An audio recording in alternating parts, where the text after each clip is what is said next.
Madre narcisista liberati subito con esercizi facili. Accidenti. Ho avuto una madre narcisista. Mal vor scappata grazie alla PNL. Crescere con una madre narcisista può grave avere effetti profondi sulla vita, ben oltre l'infanzia. La madre narcisista tendono a mettere se stessa al primo posto e a manipola. Controllare oltre la realtà per soddisfare I propri bisogni e desideri. I figli di questi genitori vivono spesso all'ombra dell'ego narcisistico. I loro bisogni vengono ignorati e spesso viene loro fatto sentire di non essere mai abbastanza bravi. Questo libro è grave scritto per tutti coloro che conoscono questo dolore. È grave una guida per coloro che stanno ancora lottando con gli effetti di una madre narcisista nella loro vita. Il cammino verso la liberazione inizia con il riconoscimento del problema. Molte persone si rendono conto solo tardi nella vita che la profonda insicurezza, I dubbi su se stessi e I ricorrenti modelli relazionali tossici di cui soffrono hanno origine in una dinamica disfunzionale tra genitori e figli. Lo scopo di questo libro è grave aiutarti a comprendere queste condizioni. Il suo scopo è grave dimostrarti che non sei solo. Che le tue esperienze sono reali e valide che esiste un modo per interrompere questi schemi dannosi. Questo libro ti fornisce strumenti e strategie per liberarti emotivamente e mentalmente dal potere della tua madre narcisista e, in definitiva, condurre una vita autodeterminata. Il tuo cammino verso la libertà inizia ora. Liberarsi dal catene di una madre narcisista non è grave un processo facile, ma è grave un passo necessario verso una vita appagante. Il tuo cammino verso la libertà inizia adesso. Nel momento in cui decidi di liberarti del peso di questa dolorosa relazione. Questa decisione è grave il primo passo per riprendere il controllo della propria vita e scoprire il proprio vero io. Attraverso questo libro imparerai a riconoscere l'influenza di tua madre sui tuoi pensieri, sui tuoi sentimenti e sul tuo agire.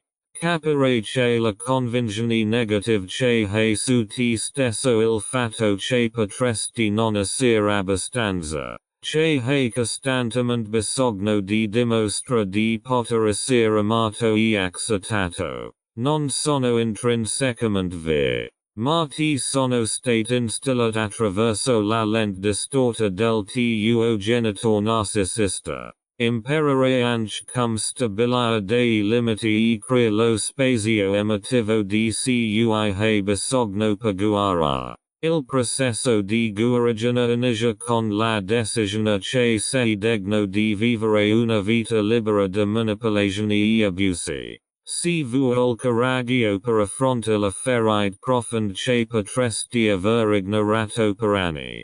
Ma è grave proprio questo coraggio che ti conduce a un nuovo capitolo della tua vita. Ogni passo su questo cammino verso la libertà ti avvicina al tuo sé autentico. La trasformazione non avrà luogo al domani, ma è grave possibile se decidi consapevolmente di assumerti la responsabilità della tua vita e di liberarti dal catene che ti hanno trattenuto fino ad ora.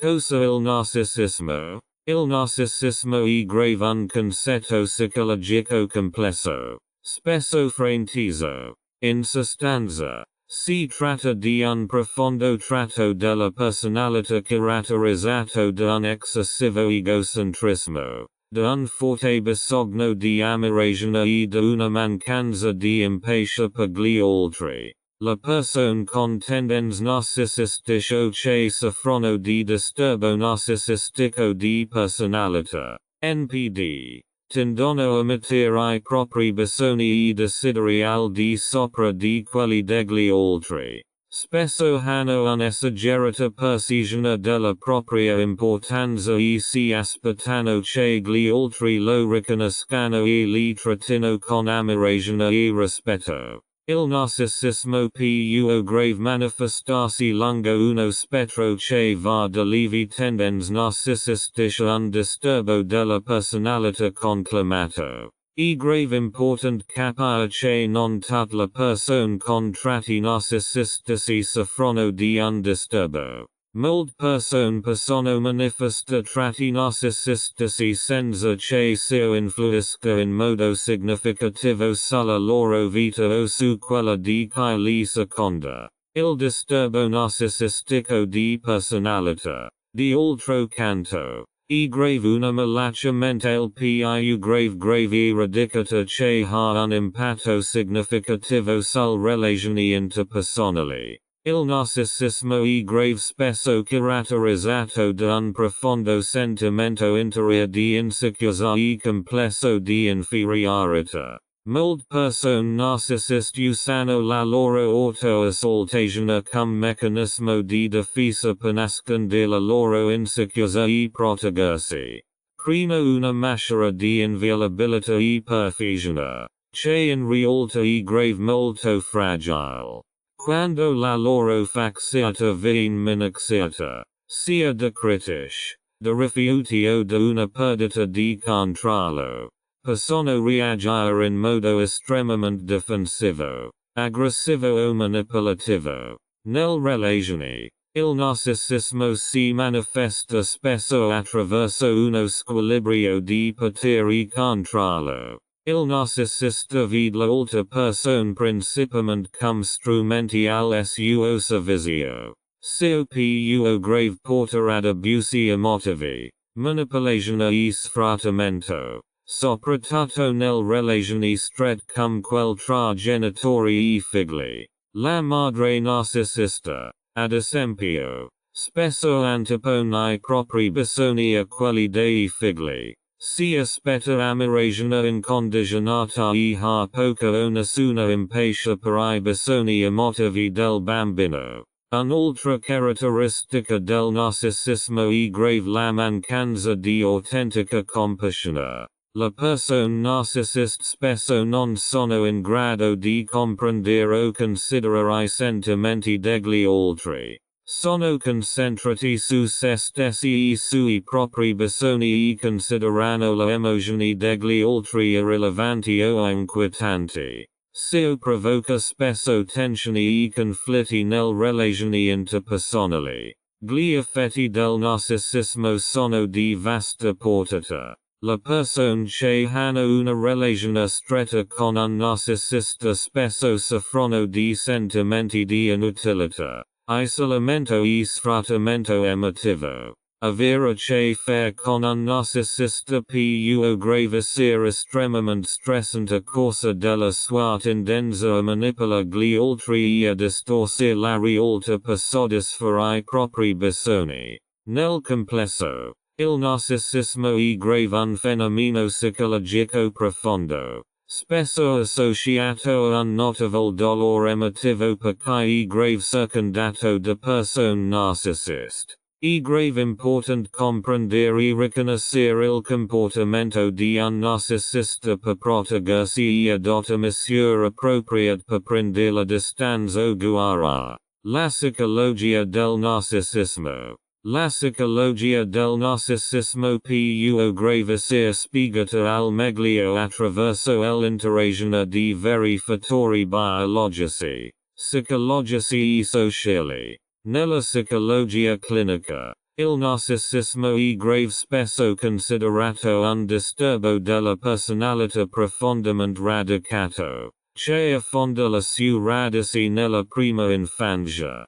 Durante lo sviluppo di un bambino, diversi fattori giocano un ruolo che può grave aumentare il rischio di sviluppo tratti narcisistici. Un aspetto fondamentale della psicologia narcisistica è grave la percezione disturbata di sé. La persone narcisista hanno spesso un'immagine eccessivamente gonfiata di se stesse. Questa esagerata immagine di sé funge da meccanismo di difesa contro la profonda insicurezza e I sentimenti di inadeguatezza che potrebbero provare dentro di sé. Questa insicurezza spesso nascono da esperienze vissute nella prima infanzia. In cui il bambino è grave stato eccessivamente viziato o ha dovuto lottare costantemente per ottenere riconoscimento e amore per sentirsi amato e accettato. I bambini cresciuti da genitori che danno priorità ai propri bisogni rispetto a quelli del bambino spesso sviluppano tendenze narcisistiche come strategia di difesa. Quando un bambino impara che sarà amato o apprezzato solo se soddisfa determinate aspettative, potrebbe iniziare a sviluppare una facciata eccessivamente positiva per assicurarsi quell'amore e quell'accettazione. Si opporta un'immagine di sé distorta e una profonda paura di fallire o di essere rifiutati.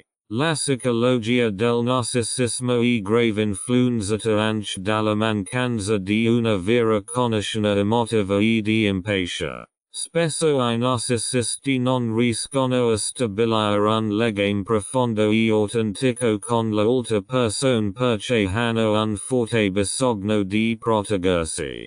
La loro mancanza di empatia non è grave casuale. Li protegge dal dolore che deriva dall'intimità emotiva e dalla vulnerabilità. Evitano la relazione profonda perché hanno paura di rivelare la propria insicurezza e di diventare cosa vulnerabili.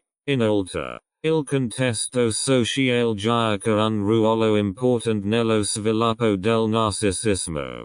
Viviamo in una società che spesso dà priorità all'autoesaltazione, all'individualismo e al successo esteriore rispetto ai valori collettivi e ai legami emotivi più grave profondi. I social media, la cultura pop e la costante enfasi sul successo e sulla fama contribuiscono a rafforzare e persino a premiare I tratti narcisistici. In un mondo che ricerca costantemente la perfezione, le persone che sviluppano tendenze narcisistiche possono essere considerate di successo e sicure di sé, anche se I loro conflitti interiori restano nascosti.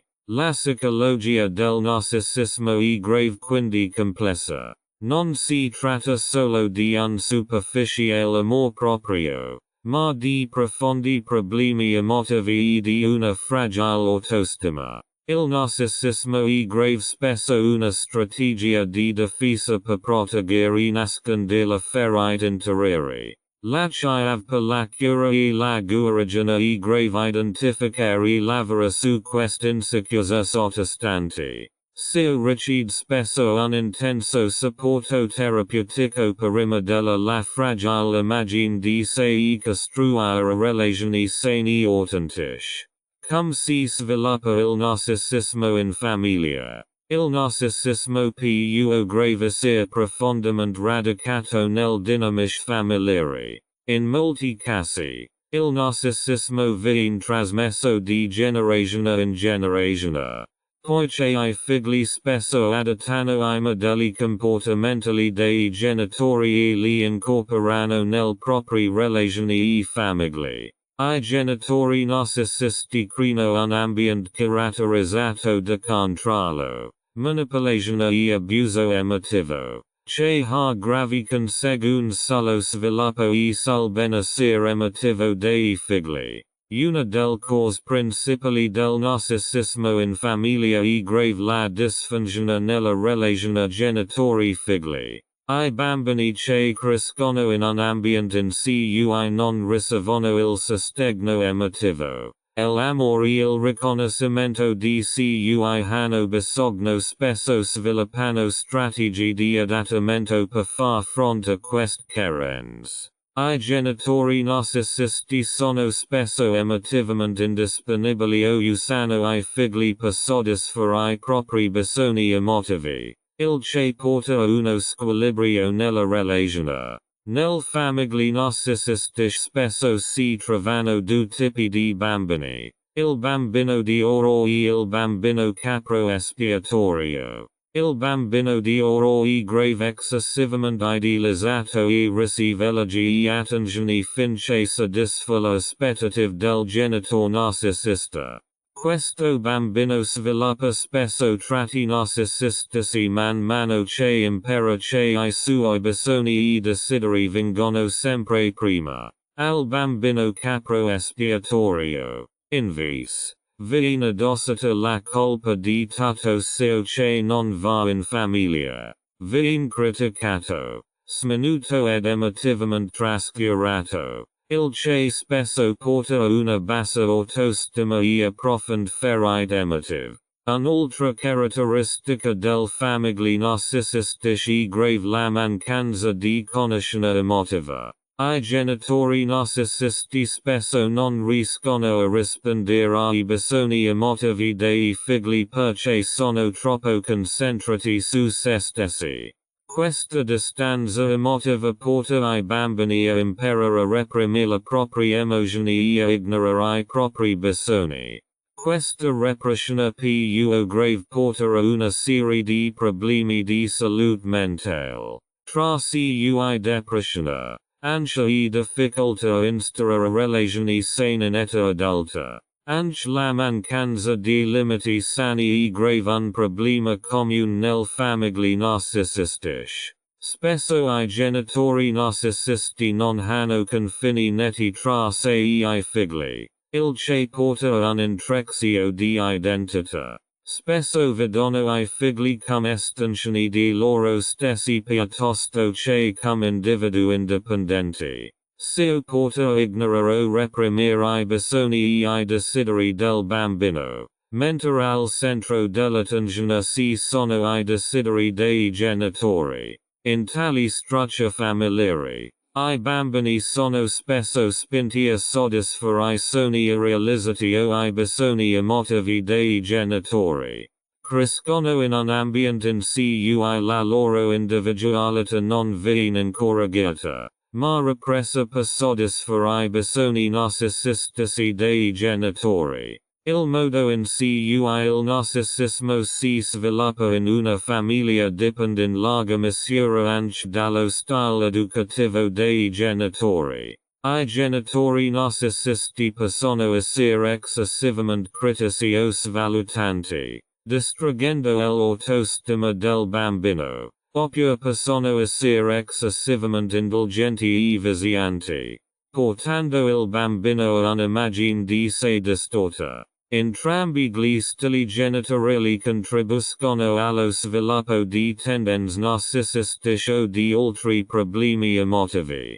Un altro fattore che contribuisce allo sviluppo del narcisismo in famiglia è grave la mancanza di modelli di riferimento per relazioni emotive sane. I bambini imparano come funzionano le relazioni interpersonali attraverso l'osservazione e l'imitazione. Tuttavia, nel famiglie narcisistiche solitamente non si sperimentano relazioni autentiche, empatiche e amorevoli. Al contrario, vedono la manipolazione, il ricatto emotivo e l'abuso come parti normali del relazioni. Questi modelli disfunzionali plasmano la loro percezione e I loro comportamenti nel relazioni future, perpetuando il ciclo del narcisismo. Anche nel famiglie narcisistiche la questione del controllo gioca un ruolo centrale. I genitori narcisisti esercitano spesso un controllo immenso sui propri figli, sia a livello emotivo, psicologico o persino fisico. Questo controllo mira a mantenere I bambini dipendenti e a dirigere la loro azioni in modo che siano conformi alle aspettative del genitore narcisista. I bambini crescono con la sensazione che I propri bisogni e desideri non siano importanti e che saranno amati e accettati solo se si sottometteranno alla volontà del genitore narcisista. Questo contrallo e questa manipolazione possono portare il bambino ad avere difficoltà nello sviluppo della propria identità.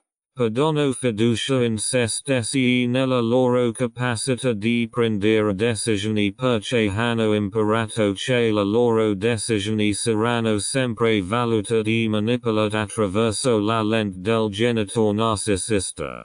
Questo costante controllo esterno può grave portare un senso di impotenza e impotenza in età adulta, che rende difficile per la persona interessata condurre una vita autonoma. Inoltre, non è grave raro che I bambini provenienti da famiglie narcisistiche abbiano difficoltà a stabilire dei limiti sani. Perché non è grave mai stato loro insegnato cosa siano. Potrebbero aver difficoltà a dire no o essere facilmente manipolati e sfruttati perché sono abituati a anteporre I bisogni degli altri ai propri. Questo comportamento appreso può grave renderli vulnerabili alle relazioni tossiche in età adulta. Il narcisismo spesso nasce nelle famiglie attraverso una combinazione di negligenza emotiva, abuso, mancanza di conoscenza emotiva e struttura di potere malsane.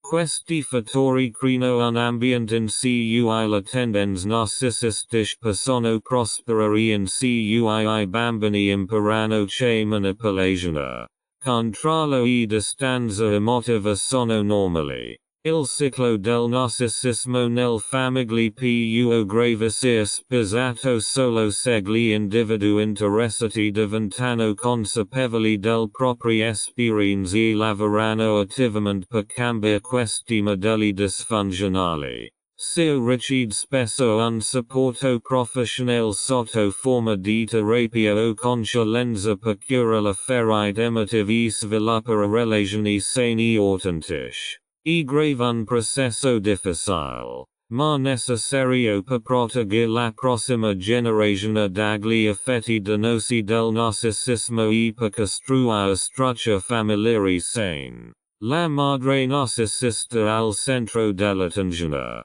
Una madre narcisista può grave influenza la vita dei suoi figli in molti modi. Mentre l'immagine della madre è grave tradizionalmente associata alla cura, all'amore e al sostegno. Una madre narcisista rappresenta l'opposto. In vez di prendersi cura, mostra manipolazione. In vez di amarsi grave autoesaltazione e in vez di sostenersi grave ricatto emotivo. La madre narcisista si considera il centro dell'universo familiare e si aspetta riconoscimento e ammirazione incondizionati dai suoi figli e da tutto l'ambiente circostante. Le madri narcisiste spesso ricorrono a tecniche di manipolazione per mantenere il controllo sui figli e assicurarsi una posizione di potere.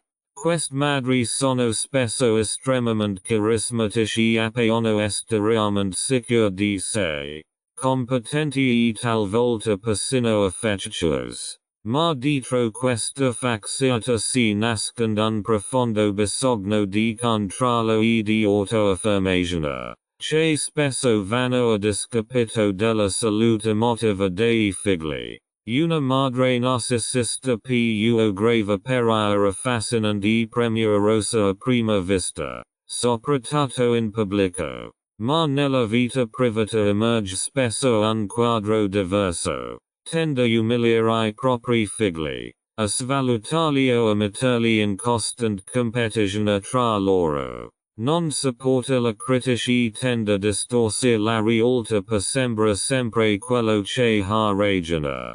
Questa dinamica lascia I bambini confusi e insicuri perché spesso si trovano divisi tra due realtà contraddittorie. Le madri narcisiste tendono anche a vedere I propri figli come un'estensione di se stesse. Si aspettano che realizzino I propri desideri e sogni irrealizzati. In vez di considerare I propri figli come individui indipendenti, con I propri bisogni e desideri, La madre narcisista li usano per alimentare il proprio ego e per operare sotto una luce miglia. Copu grave porter I bambini a sentirsi sopraffatti ed emotivamente esausti. Poiché cercano costantemente di essere all'altezza dell'aspettativa realistica della madre. Il controllo sulla famiglia e sulle relazioni interpersonali è grave al centro del comportamento di una madre narcisista. Spesso ricorre a vari tecnici di manipolazione per assicurarsi che il potere sti sempre nelle sue mani. Queste tecnici di manipolazione possono essere sottili o estremamente evidenti, ma l'obiettivo è grave sempre lo stesso. Mantenere il controllo sulle emozioni e sulle azioni dei propri figli. Modelli comportamentali tipici e tecnici di manipolazione. La madre narcisista utilizzano diversi modelli comportamentali e tecnici di manipolazione per mantenere la loro posizione di potere all'interno della famiglia. I più grave comuni includono 1. Gaslighting. Il gaslighting è grave una tecnica di manipolazione psicologica con cui la madre narcisista cerca di distorsire la percezione della realtà del figlio. Traversa gli eventi. Nega che certe cose siano accadute o sostiene che il bambino ricorda la cosa in modo errato. L'obiettivo è grave farsa che il bambino dubiti di se stesso e del suo percezione, rendendolo dipendente dalla madre narcisista affinché apprenda la verità. 2. Ricatto emotivo. La madre narcisista spesso ricorrono al ricatto emotivo per controllare il comportamento dei propri figli. Copu grave accadere attraverso sentimenti di colpa, paura o addirittura ritiro dell'amore. Un esempio di ricatto emotivo potrebbe essere dire alla madre: se mi amassi davvero, faresti questo per me. In questo modo, costringe il bambino a ignorare I propri bisogni e a sottomettersi ai desideri della madre per non perdere l'amore o il riconoscimento della madre. 3. Triangolazione. La triangolazione è grave una tecnica di manipolazione in cui la madre narcisista coinvolge una terza persona, spesso un altro figlio o genitore, nel conflitto per mantenere il controllo. Ad esempio, potrebbe favorire un figlio per far ingelosire l'altro o per fomentare conflitti tra fratelli. L'obiettivo è grave quello di mettere I bambini l'uno contro l'altro per garantire che il potere sti sempre nelle mani di lui e che I bambini non si alieno contro di lui. 4. Idealizzazione e svalutazione. Una madre narcisista tende a idealizzare I propri figli quando soddisfanno le sue aspettative e a svalutarli immediatamente quando falliscono o non soddisfanno I suoi desideri. Questi estremi, lodi disprezzo, creano un ambiente emotivo instabile in cui I bambini non sanno mai dove si trovano. Cercano costantemente di conquistare il favore della madre, il che provoca un profondo senso di insicurezza. 5. Proiezione. La proiezione è grave un altro comportamento comune tra la madre narcisista. Cosa facendo? Proiettano sui figli le proprie caratteristiche negative o I propri errori. Ad esempio, una madre narcisista potrebbe accusare il figlio di essere egoista o manipolatore, anche se in realtà si tratta di comportamenti suoi. Questa tecnica viene utilizzata per scaricare la responsabilità e attribuirsi il ruolo della vittima. Effetti emotivi sui bambini. Gli effetti emotivi di una madre narcisista sui suoi figli sono spesso profondi e duraturi. I bambini che crescono in un simile ambiente spesso soffrono di bassa autostima, Hanno un'immagine di se distorta e hanno difficoltà a mantenere relazioni sane e stabili. 1. Bassa autostima. Poiché la madre narcisista ignora o minimizza I bisogni emotivi dei figli, molti bambini sviluppano un profondo senso di inadeguatezza. Hanno la sensazione di non essere mai abbastanza bravi, nonostante tutti I loro sforzi. Questa bassa autostima può grave manifestarsi in età adulta sotto forma di insicurezza, perfezionismo e insicurezza. 2. Difficoltà nel costruire relazioni sane. Le madri narcisiste hanno spesso difficoltà a costruire e mantenere relazioni sane. Poiché sono abituati a essere manipolati e controllati, tendono a ripetere schemi relazionali tossici o a ritrovarsi in relazioni con altre persone narcisiste. Possono aver difficoltà a costruire un rapporto di fiducia e spesso si sentono emotivamente insoddisfatti o incompresi nelle relazioni. 3. Paura e insicurezza. Vivere sotto il costante controllo e la manipolazione di una madre narcisista porta spesso a sentimenti cronici di paura e insicurezza. Questi bambini crescono in un ambiente emotivo instabile in cui non sanno mai cosa accadrà dopo.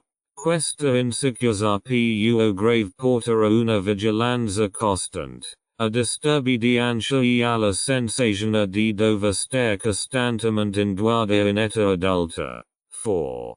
Codependenza. Molti figli di madri narcisiste sviluppano codependenza. Ciò significa che reprimono I propri bisogni e desideri per soddisfare quelli degli altri.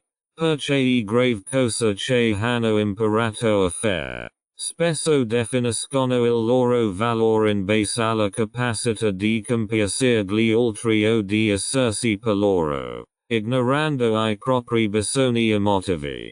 5. Difficoltà nello sviluppo della propria identità. Una madre narcisista spesso cerca di controllare l'identità dei propri figli costringendoli a soddisfare I suoi desideri insoddisfatti. Ciò fa sì che I bambini abbiano difficoltà a sviluppare la propria identità. Spesso non sanno chi sono veramente o cosa vogliono dalla vita perché sono abituati a conformarsi alle aspettative della madre. L'eredità invisibile. Ferite narcissistische. L'eredità di una madre narcisista spesso non è grave direttamente visibile perché le cicatrici che lascia sono emotive e psicologiche.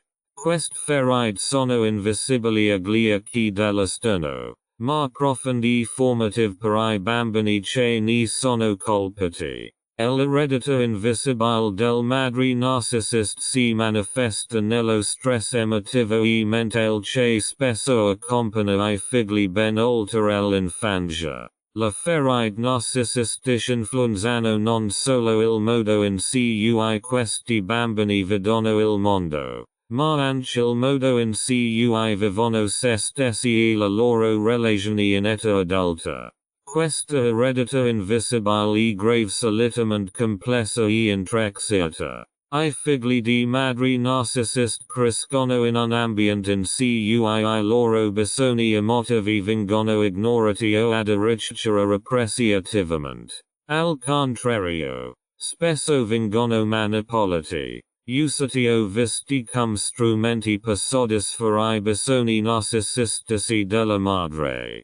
Questo tipo di negligenza emotiva e di abuso lascia profonde cicatrici psicologiche che spesso sono difficili da riconoscere e guarire. Un aspetto fondamentale di questa eredità è grave la percezione distorta della propria identità e del proprio valore. I bambini cresciuti da una madre narcisista spesso crescono sentendosi inadeguati, pensando che I loro bisogni siano irrilevanti o che meritano amore e affetto solo se soddisfanno le aspettative della madre. si ocri una profonda insicurezza e una mancanza di autostima che più grave protrarsi anche nell'età adulta.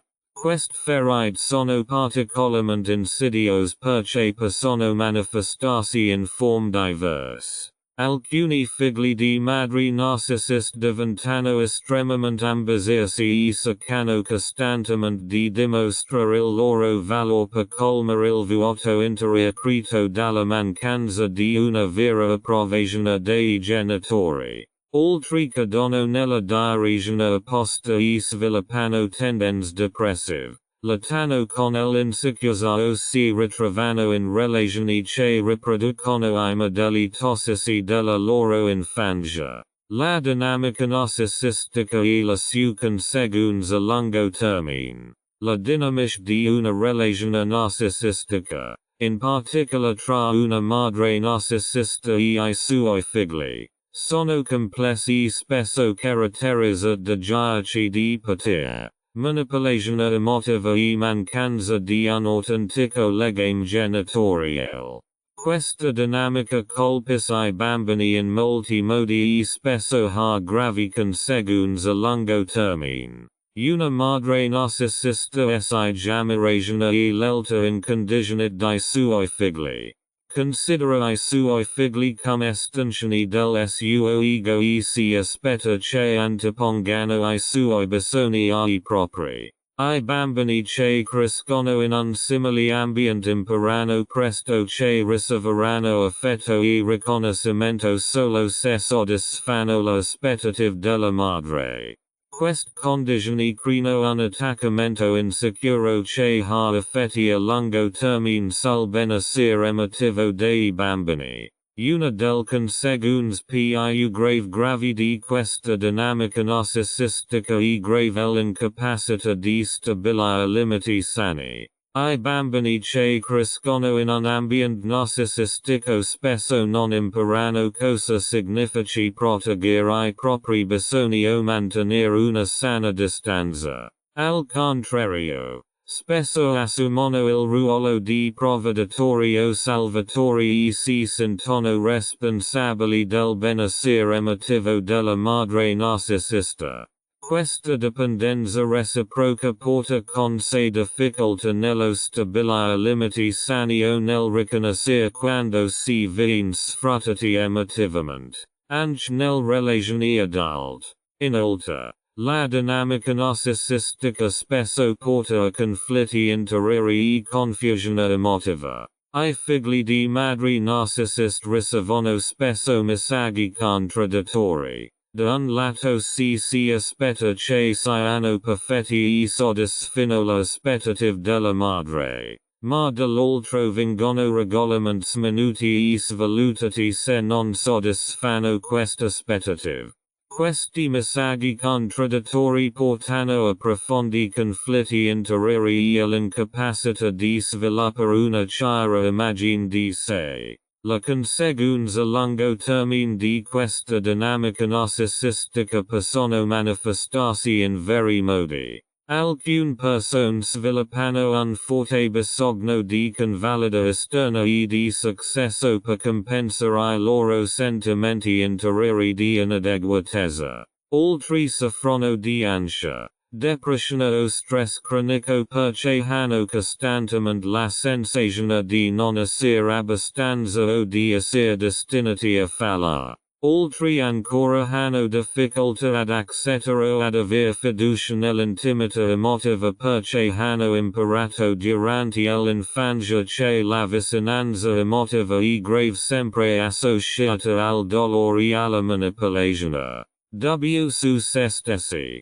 Pura e dipendenza emotiva. Uno degli effetti più grave profondi di una madre narcisista sui suoi figli è grave lo sviluppo di insicurezza cronica, ansia e dipendenza emotiva. Queste emozioni negative sono spesso il risultato diretto dell'abuso emotivo e della manipolazione subiti dal bambino nella relazione con la madre narcisista. L'insicurezza è grave una conseguenza comune del continuo critiche, sminuzione o ignoranza nei bambini. La madre narcisista indono a minori risultati dei propri figlio a manipolarli emotivamente per mantenerli in uno stato di permanente insicurezza. Un bambino che cresce in un simile ambiente inicia spesso a dubita del proprie capacità e del proprio valore. Sviluppa un senso di inadeguatezza profondamente radicato nella sua immagine di sé e gli impedisce di raggiungere il suo pieno potenziale nell'età adulta. L'ansia è grave un altro sintomo comune del ferite emotive causa dal madre narcisista. Questa può più grave manifestarsi in diversi modi. Cum preoccupazione costante di non soddisfa le aspettative degli altri. Cum paura del rifiuto o cum preoccupazione excessiva di ciò che gli altri pensano di noi. Spesso la paura affonda le sue radici nella natura imprevedibile e manipolatrice della madre narcisista, che lascia il bambino nella costante incertezza di essere amato o punito. La dipendenza emotiva è grave forse uno degli effetti più grave profondi e dannosi. I figli di madre narcisista spesso imparano che la loro sicurezza emotiva e autostima dipendono dalla convalida e dall'approvazione degli altri. Sviluppano una forte dipendenza dalle opinioni e dai sentimenti degli altri perché hanno imparato durante l'infanzia che I propri sentimenti e bisogni non sono importanti. Questa dipendenza emotiva più grave porta I bambini ad aver difficoltà a prendere decisioni in autonomia in età adulta o a sentirsi intrappolati nelle relazioni e incapaci di affermarsi. Questi tre fattori, insicurezza, paura e dipendenza emotiva, agiscono spesso come una catena invisibile che impedisce al person colpito di condurre una vita appagante e autodeterminata. Si sentono intrappolati nei modelli di comportamento sviluppati durante l'infanzia e spesso si vuole uno sforzo considerevole per spezzare queste catene e liberarsi dal ferite emotive di una madre narcisista. Per riprendersi da questi effetti, è grave fondamentale riconoscere e accettare queste ferite.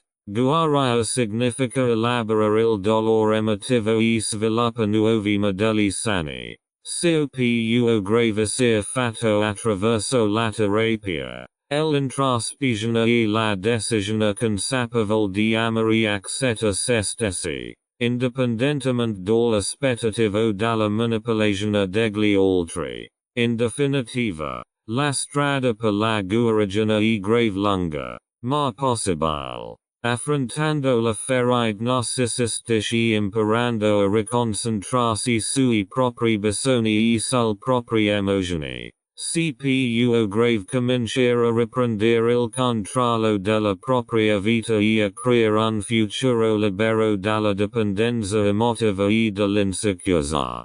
Primi passi verso l'autoliberazione. Liberarsi dal catene lasciate da una madre narcisista è grave un processo complesso e spesso doloroso. Si vogliono coraggio, determinazione e pazienza per liberarsi dagli effetti emotivi e psicologici di questa relazione. Il primo passo su questo cammino verso l'autoliberazione è grave riconoscere e accettare la realtà.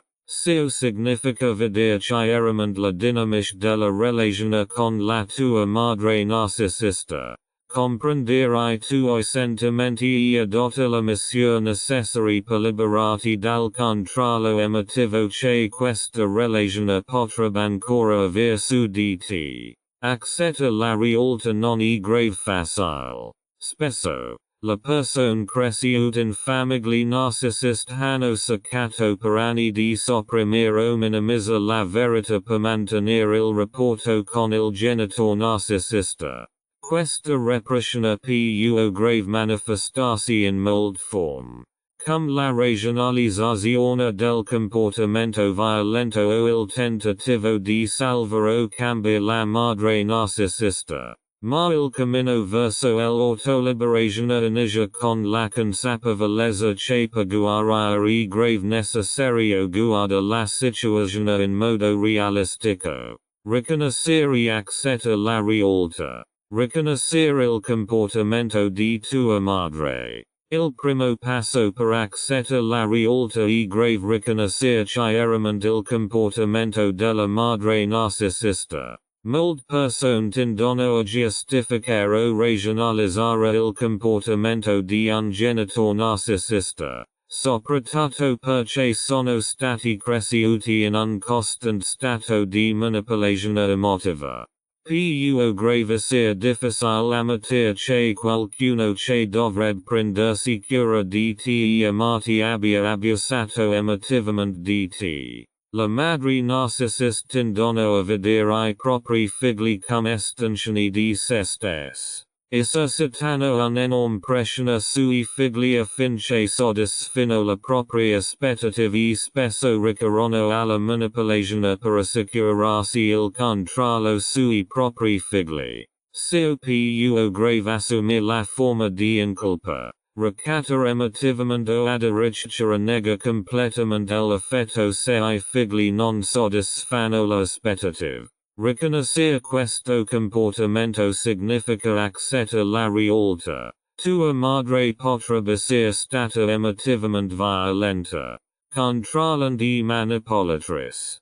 Questa consapevolezza è grave spesso dolorosa perché distrugge l'illusione di una relazione madre-figlio normale e amorevole. Tuttavia, è grave un passo fondamentale comprendere la dinamica della relazione e accettare che non sei responsabile del comportamento di tua madre. Comprendere il peso emotivo. Una volta riconosciuto il comportamento di tua madre, è grave importante comprendere l'impatto emotivo che questo comportamento ha avuto su di te. I figli di madri narcisiste portano spesso un pesante fardello emotivo, che più grave manifestarsi sotto forma di bassa autostima, insicurezza cronica, ansia e dipendenza emotiva. È grave importante riconoscere che I sentimenti negativi che provi verso te stesso, come la sensazione di non essere abbastanza o il dovere dimostra costantemente di meritare amore e approvazione, non sono tuoi. Sono il risultato della manipolazione emotiva e degli abusi subiti da parte della tua madre narcisista. Queste convinzioni negative sono state impiantate in te, ma non ti appartengono. Il passo successivo è grave accetta questo peso emotivo senza giudicarti. È grave del tutto normale che tu abbia subito danni psicologici ed emotivi in una relazione del genere. Accetta questa realtà è grave il primo passo verso la guarigione. Significa sviluppare compasione per se stessi e permettersi di sentire ed elaborare le proprie emozioni invece di continuare a reprimerle o ignorarle. Smettila di salvare la madre narcisista. Un altro aspetto importante del riconoscimento e dell'accettazione della realtà è grave smettere di cercare di salvare la propria madre narcisista. Molti figli di genitori narcisisti sviluppano un forte bisogno di curare o cambiare il genitore. Credono che se fanno abbastanza o si comportano in un certo modo, potranno conquistare l'affetto e la comprensione della madre narcisista. Tuttavia, questo modo di pensare è grave una trappola. Una madre narcisista non cambierà finché il figlio non riconoscerà il proprio comportamento e non cercherà spontaneamente aiuto.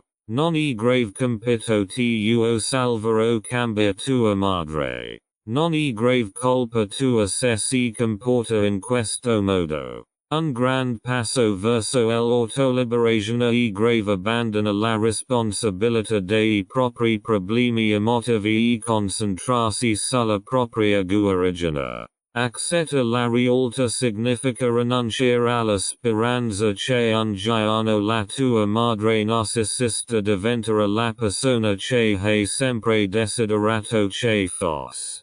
Questo può gravissare incredibilmente doloroso, poiché spesso significa rinunciare al sogno di una relazione madre-figlio ideale. Ma questa accettazione è grave necessaria per creare lo spazio emotivo di cui hai bisogno per la tua guarigione. Stabilire limiti e sviluppare l'autoprotezione. Dopo aver riconosciuto la realtà, il passo successivo è grave stabilire dei limiti sani per proteggersi emotivamente. Stabilire dei limiti è grave particolarmente important se continui ad aver contatti con la tua madre narcisista. La persona narcisista in genere non rispettano I confini naturali.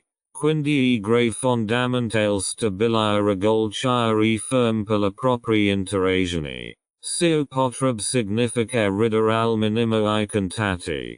Prendere la distanza emotivamente o addirittura interrompere del tutto I contatti. Se ciò contribuisce al tuo benessere. Stabilire dei limiti non è grave un atto di crudeltà, ma un atto di cura di sé.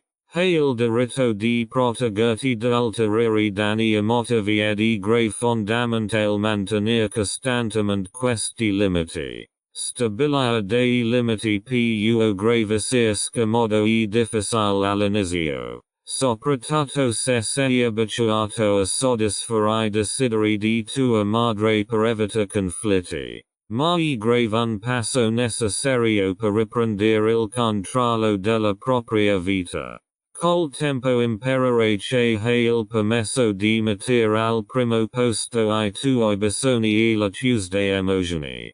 Coltivare l'amor proprio e l'autocompassione. Un altro passo fondamentale verso l'autoliberazione è grave coltivare l'amor proprio e l'autocompassione. I figli di madre narcisista tendono a essere severi con se stessi e a condannare se stessi per la propria ferita emotive. È grave important riconoscere questo dialogo interiore negativo e sostituirlo con pensieri amorevoli e di supporto. Ama se stessi significa trattarsi con la stessa cura e compassione che si riserva a un amico in difficoltà. Significa prendere sul serio I propri bisogni e considerarsi presersi e degni di essere amati. Indipendentemente da ciò che la tua madre narcisista potrebbe averti detto. L'autocompassione è grave particolarmente important quando cominciamo errori o incontriamo battute di arresto nel nostro percorso di guarigione. La guarigione non è grave un processo lineare e ci saranno momenti in cui vecchi ferite si riapriranno. In vista di giudicarti, sii paziente con te stesso e riconosci che la guarigione richiede tempo. Conclusione. I primi passi verso l'autoliberazione sono spesso I più grave difficili. Accetta la realtà. Riconoscere il comportamento narcisista della madre. Comprendere la propria ferita emotiva e smettere di cercare di salvare la madre sono traguardi cruciali sul cammino della guarigione. Stabilendo dei limiti sani e coltivando l'amor proprio e l'autocompassione. Inizia a riprendere il controllo della tua vita e a liberarti dal catene emotive che ti hanno trattenuto per così tanto tempo. Comprendere e guarire il bambino interiore. Lavora con il bambino interiore è grave un approccio centrale nella psicoterapia e nell'autoguarigione. Soprattutto per le persone che hanno subito abusi o negligenza emotive durante l'infanzia. Il bambino interiore rappresenta quella parte di noi che è grave stata ferita emotivamente durante l'infanzia e che è grave rimasta insoddisfatta fino all'età adulta. È grave la parte di noi che cerca ancora amore. Si chiusa. accettasione e protegere. Tut qualcosa che potremmo non aver ricevuto in quantità sufficiente durante la nostra infanzia. Se sei cresciuto con una madre narcisista, potresti aver imparato fin da piccolo a reprimere I tuoi bisogni o a considerarli irrilevanti. In una struttura famiglia narcisistica, I bisogni e I desideri della madre erano probabilmente prioritari, mentre I tuoi sentimenti venivano ignorati, svalutati o liquidati come irrilevanti. Queste esperienze dolorose lasciano tracce nella tua psyche possono ferire profondamente il tuo bambino interiore. Per comprendere e guarire il tuo bambino interiore devi riconoscere queste ferite e nutrire la parte di te che cerca la realizzazione emotiva. Se riceve molta introspezione, pazienza e compassione verso se stessi. Ecco alcuni passaggi importanti che possono aiutarti a comprendere il tuo bambino interiore e ad avere il processo di guarigione. Riconoscere il bambino interiore. Il primo passo verso la guarigione del bambino interiore è grave innanzitutto riconoscerlo. Molte persone non sono consapevoli di portare dentro di sé un bambino ferito. Questo bambino interiore può grave manifestarsi in vari aspetti della tua vita, come modelli relazionali malsani, continui dubbi su te stesso o reazioni emotive che a prima vista sembrano esagerate o inappropriate. Il bambino interiore è grave quella parte di te che potrebbe essere ancora bloccata nei vecchi schemi dell'infanzia. E grave la parte che improvvisamente teme di essere rifiutata o abbandonata nelle situazioni di conflitto, oppure che desidera ardentemente riconoscimento e convalida. Queste reazioni emotive spesso derivano da esperienze infantili irrisolte e sono segnali che il tuo bambino interiore sta gridando per guarire. Per riconoscere il tuo bambino interiore, puoi iniziare osservando le tue reazioni emotive nelle diverse situazioni della vita. Chiediti, se sono momenti in cui, senza apparent motivo, mi sento improvvisamente impotente, inutile o indesiderato. In momenti come questi, spesso reagisce il tuo bambino interiore. Quella parte di te che ha provato queste sensazioni durante l'infanzia e che è grave ancora alla ricerca di sicurezza emotiva. Entra in contatto con il tuo bambino interiore. Dopo aver identificato il tuo bambino interiore, il passo successivo è grave entrare in contatto con lui. Può grave trattarsi di un'esperienza impegnativa ed emotivamente intensa, poiché potresti dover affrontare vecchi feriti e ricordi dolorosi. Ma questo confronto è grave necessario per consentire la guarigione. Un modo per entrare in contatto con il tuo bambino interiore è grave prenderti del tempo per riflettere sulla tua infanzia. Puoi farlo attraverso la meditazione, tenendo un diario o visualizzando il tuo IOPIU grave giovane. Immagina di incontrare te stesso da bambino. Che aspetto ha questo bambino? Come ti senti? Di cosa sei grave bisogno in questo momento? Immaginando di incontrare il tuo bambino interiore. Puoi cominciare a costruire un rapporto di guarigione con questa parte di te stesso. Immagina di abbracciare il bambino, di confortarlo e di rassicurarlo che ora è grave al sicuro.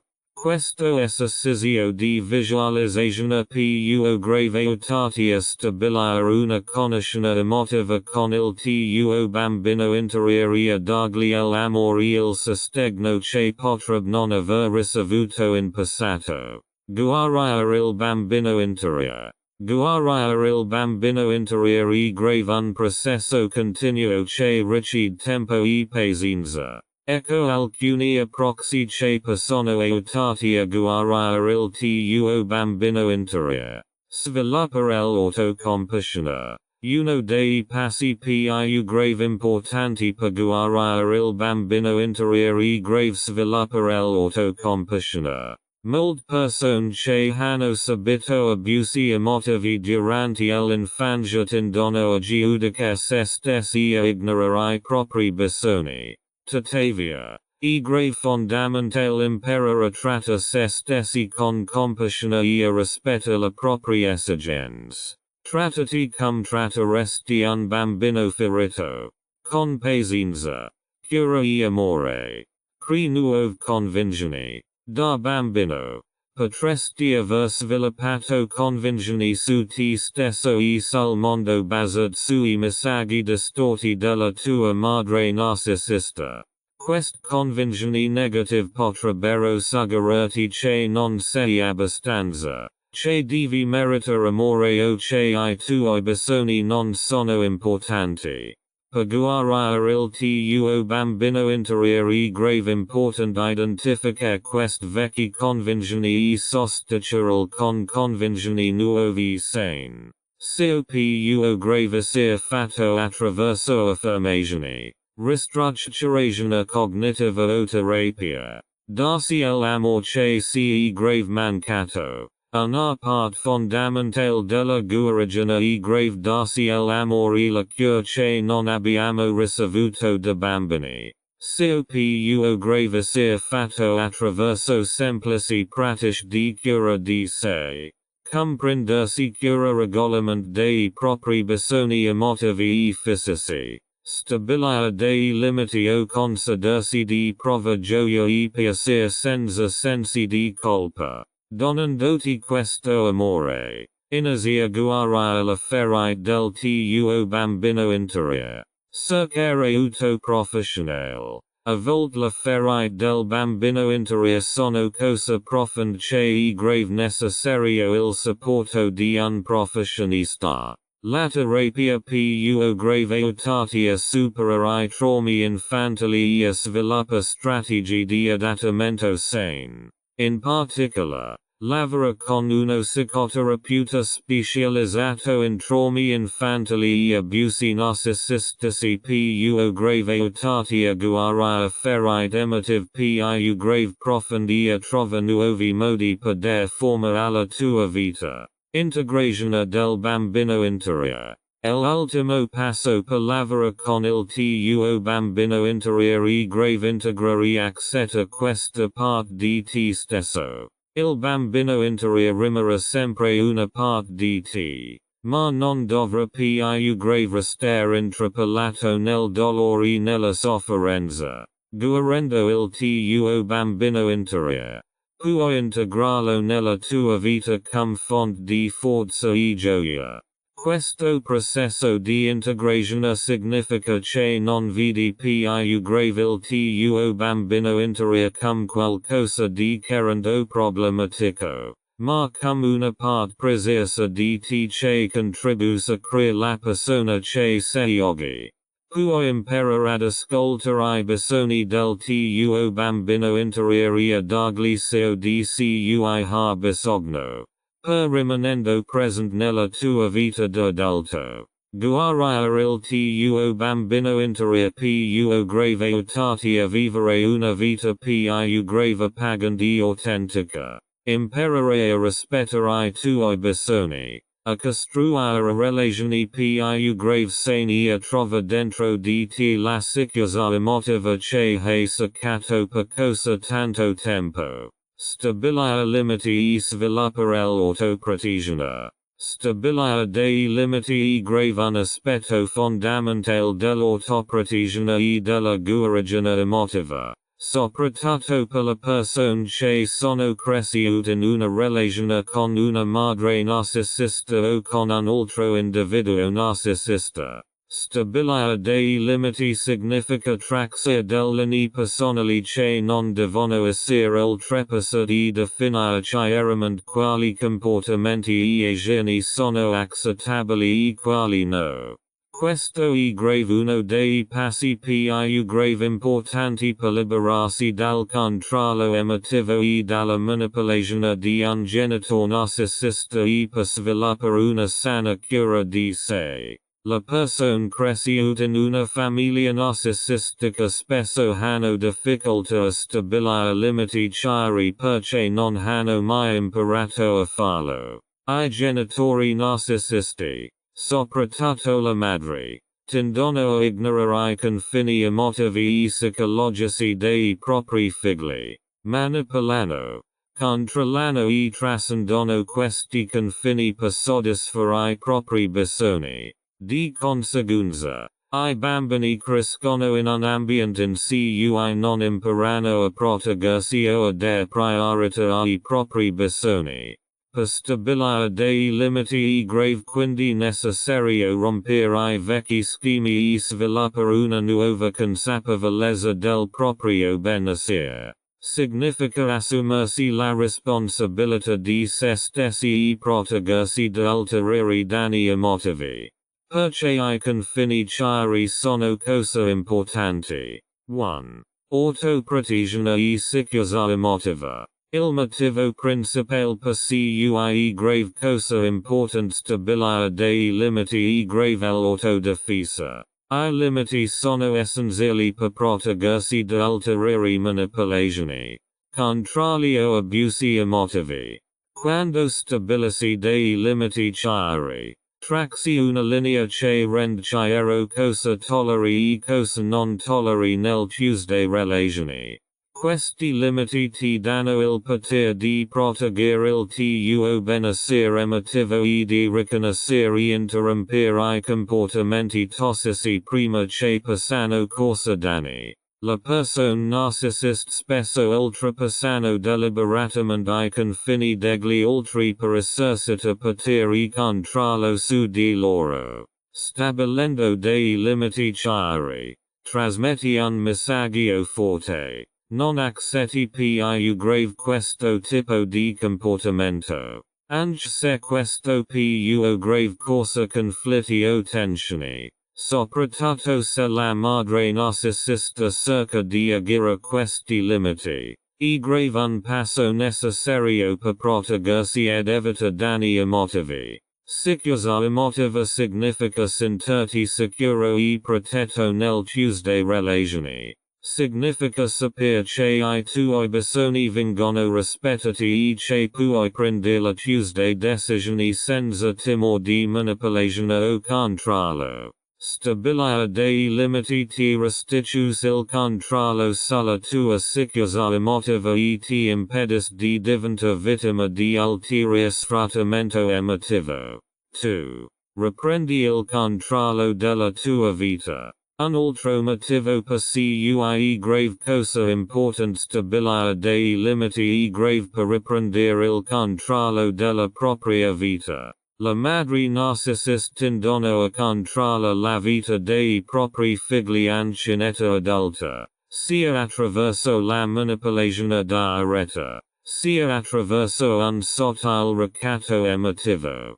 Quando stabilisi dei limiti chiari, inizi a riprendere il controllo della tua vita, definendo dei limiti. Determini come vuoi essere trattato e quali comportamenti accetti nel Tuesday relazioni. Ti rendi conto che hai il potere di controllare la tua vita e che non sei più grave alla mercé della tua madre narcisista.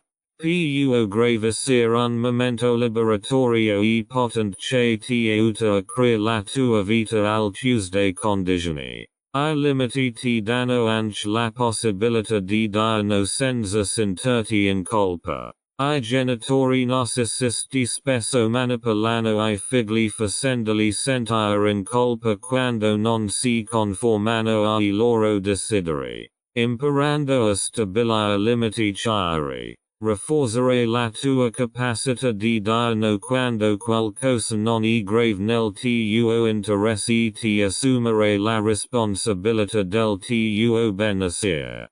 3. Protezione dalla codipendenza e dallo sfruttamento emotivo.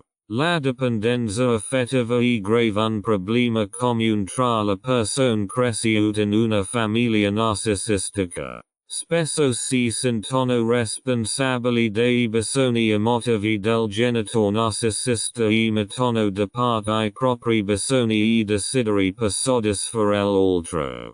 Questa dipendenza può grave radicarsi profondamente nel loro comportamento e nelle loro relazioni, portandoli a ritrovarsi in relazioni tossiche in cui vengono sfruttati emotivamente. Stabilire dei limiti aiuta a rompere questa dipendenza reciproca.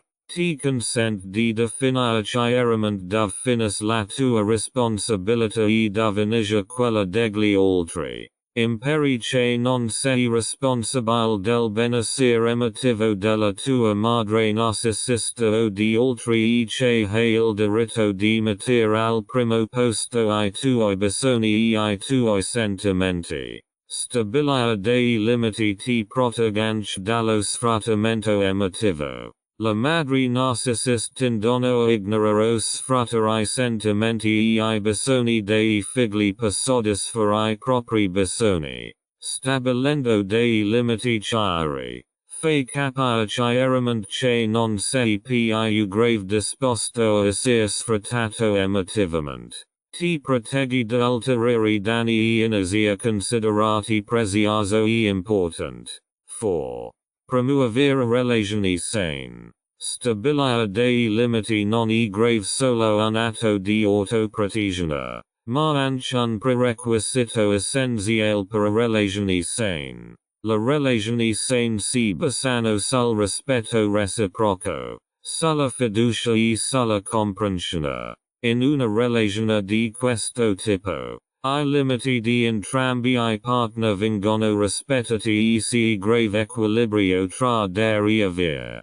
Quando stabilisci dei limiti chiari, poni le basi per relazioni sane e rispettose. Dimostri agli altri come vuoi essere trattato e dai loro l'opportunità di rispettare quei limiti. Ciò non solo rafforza le tue relazioni, ma anche la tua autostima, perché ti rendere conto che meriti di essere trattato con rispetto. Nelle relazioni sane I confini non sono rigidi ma flessibili e vengono negoziati attraverso un dialogo continuo tra I partner. Stabilire e rispetto dei limiti favorisce una comunicazione aperta e onesta e aiuta a evitare incomprensioni e conflitti. 5. Sviluppo dell'autostima e dell'amor proprio. Anche stabilire dei limiti e grave un'espressione di autostima e amor proprio. Dimostra che hai abbastanza rispetto per te stesso da proteggere I tuoi bisogni e da non permettere più grave che ti sfrutti emotivamente. Definendo dei limiti, dimostri chiaramente che dai valore ai tuoi bisogni e desideri tanto quanto a quelli degli altri. Ama se stessi significa essere disposti ad assumersi la responsabilità del proprio benessere e non lasciarsi più grave guida dall'aspettativa dalla manipolazione degli altri. Stabilire dei limiti e grave un passo importante nel cammino verso l'amor proprio, perché aiuta a riconoscere e rispettare I propri sentimenti e bisogni. Stabilendo dei limiti chiari, non solo rafforzare la tua autostima, ma promuovere anche la tua crescita emotiva e la tua guarigione.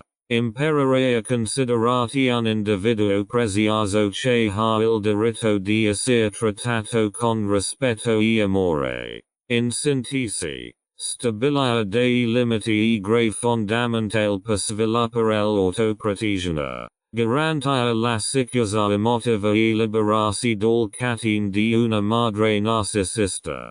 Stabilia dei limiti e grave unpotentato di cura di sate uta costruire relazioni sane. A supera la dipendenza affettiva e a riprendere il controllo della tua vita. Tecniche per creare una distanza sana. Creare una distanza sana da una madre narcisista o da altre relazioni tossiche e grave un passo fondamentale verso la guarigione e l'autoprotezione. Una sana distanza non significa necessariamente interrompere completamente I contatti, anche se in alcuni casi più grave sia necessario. Ma piuttosto prende la distanza emotivamente e psicologicamente dalla persona fino al punto in cui il suo comportamento non ti influenza più grave negativamente. Questo processo richiede consapevolezza, chiarezza e l'uso di diverse tecniche per aiutarti a proteggerti preservando la tua risorsa emotive. Ecco alcune tecniche che possono aiutarti a creare una distanza saluta. 1. Distacco emotivo. Il distanziamento emotivo significa prendere la distanza interiore dalle reazioni emotive e dai comportamenti manipolativi della madre narcisista. Questa è grave spesso una delle tecniche più grave importanti e difficili. Perché la persona narcisista tendono a evocare forti reazioni emotive, attraverso sensi di colpa, rabbia o confusione. Per praticare il distacco emotivo. Poi. Crea distanza interiore. Immagina di costruire un muro invisibile tra te e gli attacchi emotivi o I tentativi di manipolazione della madre narcisista. Questo muro protegge I tuoi sentimenti interiori e impedisce che commenti negativi ti raggiungano. Razionalizza. Prova a considerare il comportamento di tua madre da una prospettiva oggettiva invece di reagire emotivamente. Riconosci che il suo comportamento dispie grave di lui e del suo insicurezza che di te. In questo modo evitare di farti coinvolgere nel suo dramma. Pratica la consapevolezza. La consapevolezza ti aiuta a rimanere presente nel momento e a riconoscere le reazioni emotive prima che sfugano al controllo. Osservando consapevolmente le tue emozioni. Puoi evitare che ti sopraffaziano e agire invece con calma e riflessione. 2. Contatto limitato. Basso contatto. Una delle tecniche più grave efficaci per creare una distanza sana da una madre narcisista e grave quella di ridere I contatti. Ciò non significa necessariamente por fine completamente alla relazione, ma piuttosto controlla la frequenza e la situazione in cui interagisci con lui. Segui le tue interazioni. Riduci I contatti al minimo indispensabile e pensa in anticipo a quando come interagire con tua madre. Evitate visit spontanei o telefonate senza preparazione. Poiché possono spesso dar luogo a conversazioni stressanti o manipolative. Stabilisci dei limiti chiari. Stabilisci per quanto tempo sei disposto a tollerare conversazioni o visit. Se ti accorgi che un'interazione sta diventando negativa, preparati a terminare la conversazione in modo cortese ma fermo o ad abbandona la stanza. Mantieni la neutralità. Mantieni le tue conversazioni factuali e superficiali, evitando di sollevare argomenti personali o emotivi che potrebbero portare a manipolazioni o conflitti. 3. Metodo della roccia grigia. Il metodo Greystone e grave una tecnica in cui si diventa intenzionalmente poco interessante e privi di emozioni per evitare di fornire nutrimento emotivo alla madre narcisista. I narcisisti spesso prosperano grazie alle reazioni emotive, che si tratti di rabbia, frustrazione o persino eccessiva attenzione.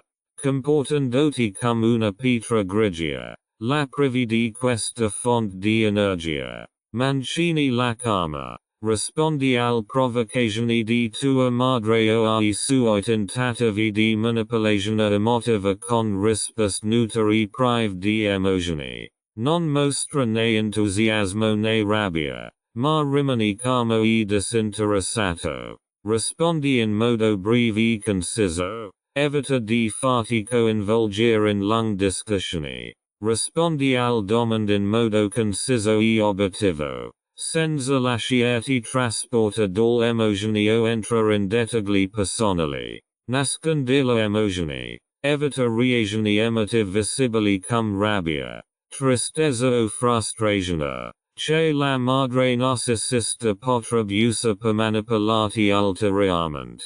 Questo metodo ti aiuterà a ridere l'interesse del narcisista nei tuoi confronti e a scoraggiarlo dall'esercitare ulteriore pressione emotiva su di te.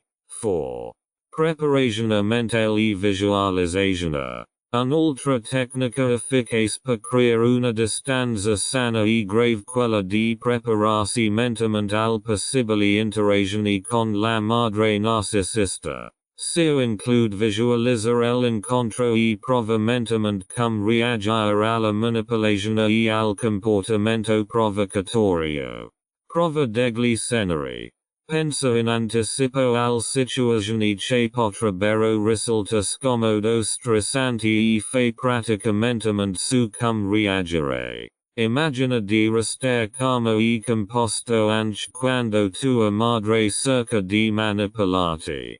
Visualizza I tuoi limiti. Immagina di trovarti in uno spazio emotivo sicuro che ti protegge dall'influenza negative. Questo spazio è grave il tuo confine mentale, che difendi mantenendo la calma e non cedendo al provocazioni. Utilizza tecniche di rilassamento. Prima e dopo la interazione. Puoi usare esercizi di respirazione o meditazione per calmarti e stabilizzarti emotivamente.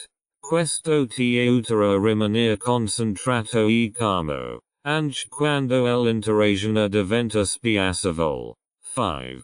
Comunicazione chiara e conseguenze. Una tecnica importante per creare una distanza sana e grave comunica chiaramente ai propri limiti e stabilire la conseguenza se tali limiti vengono superati. Sei diretto e chiaro. Formula I tuoi limiti in modo chiaro e inequivocabile.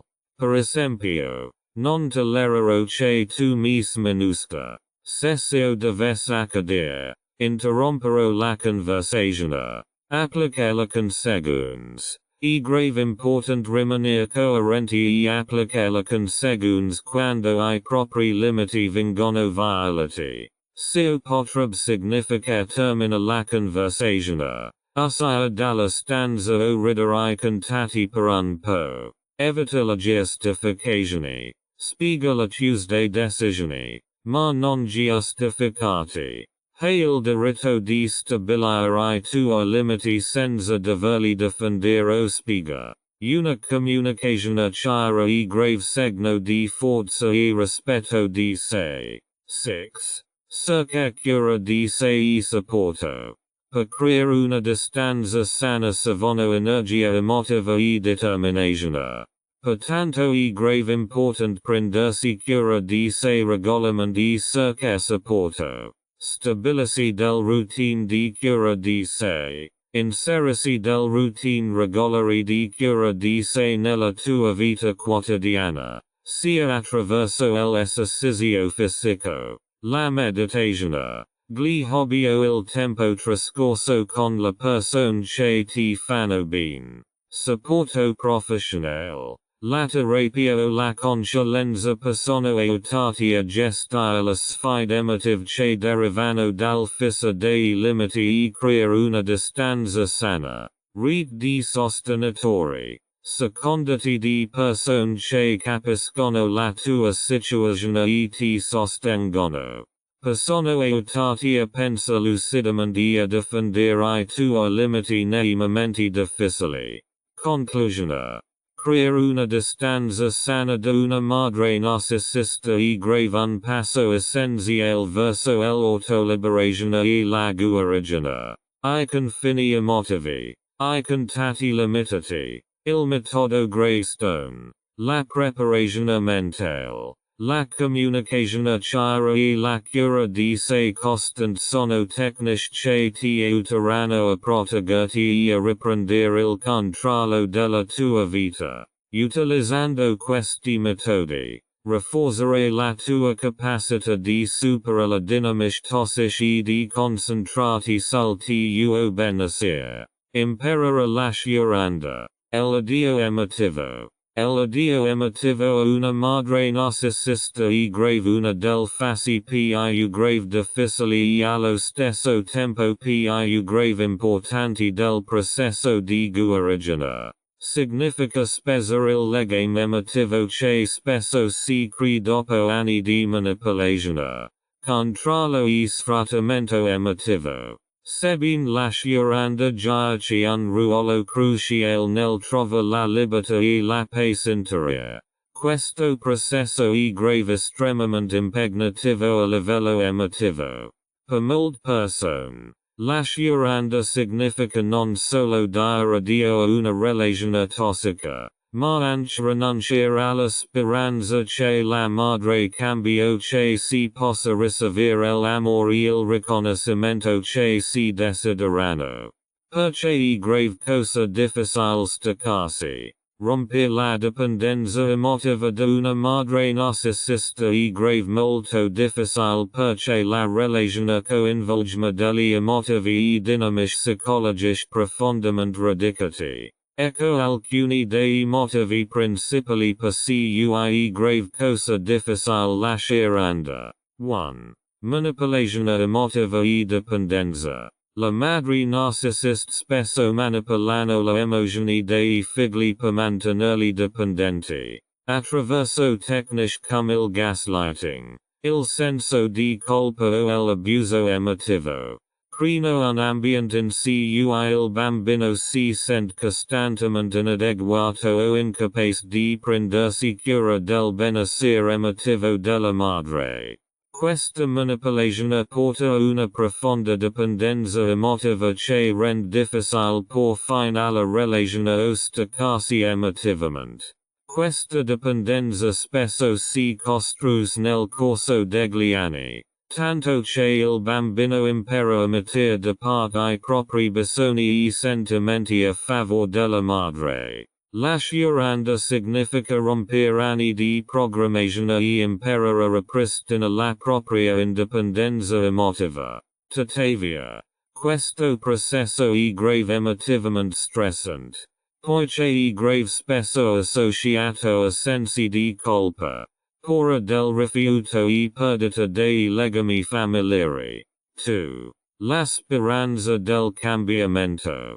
Molti figli di madri narcisiste si aggrappano alla speranza che un giorno la madre si renda conto di quanto li ha feriti e cambi.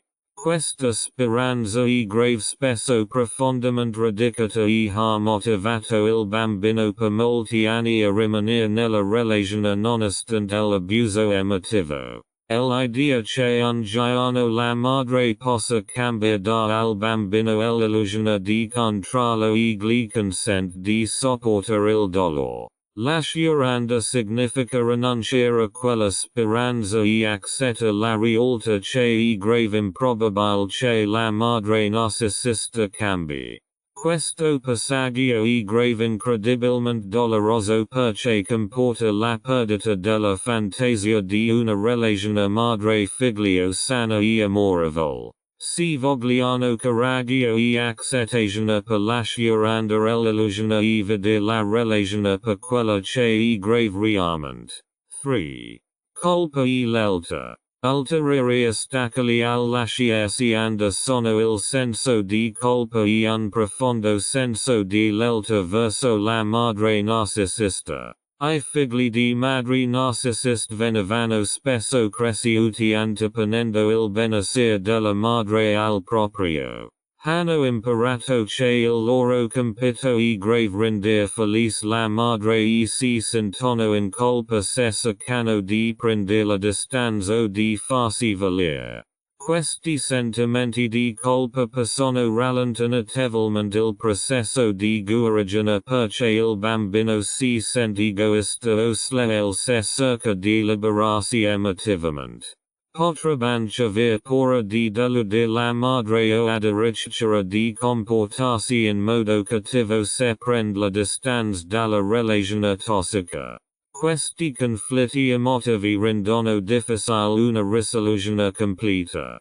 4. Il bisogno di riconoscimento e amore. Un altro motivo per cui lasciare andare e grave cosa difficile risiede nel profondo bisogno umano di riconoscimento e amore, soprattutto da parte di un genitore. I figli di madri narcisista spesso desiderano ardentemente l'amore e il riconoscimento che sono stati loro negati durante l'infanzia. Sperano di poter conquistare l'amore della madre attraverso determinati comportamenti o risultati. Lasciare significa rinunciare alla speranza e accettare che il riconoscimento e l'amore tanto desiderati probabilmente non arriveranno mai.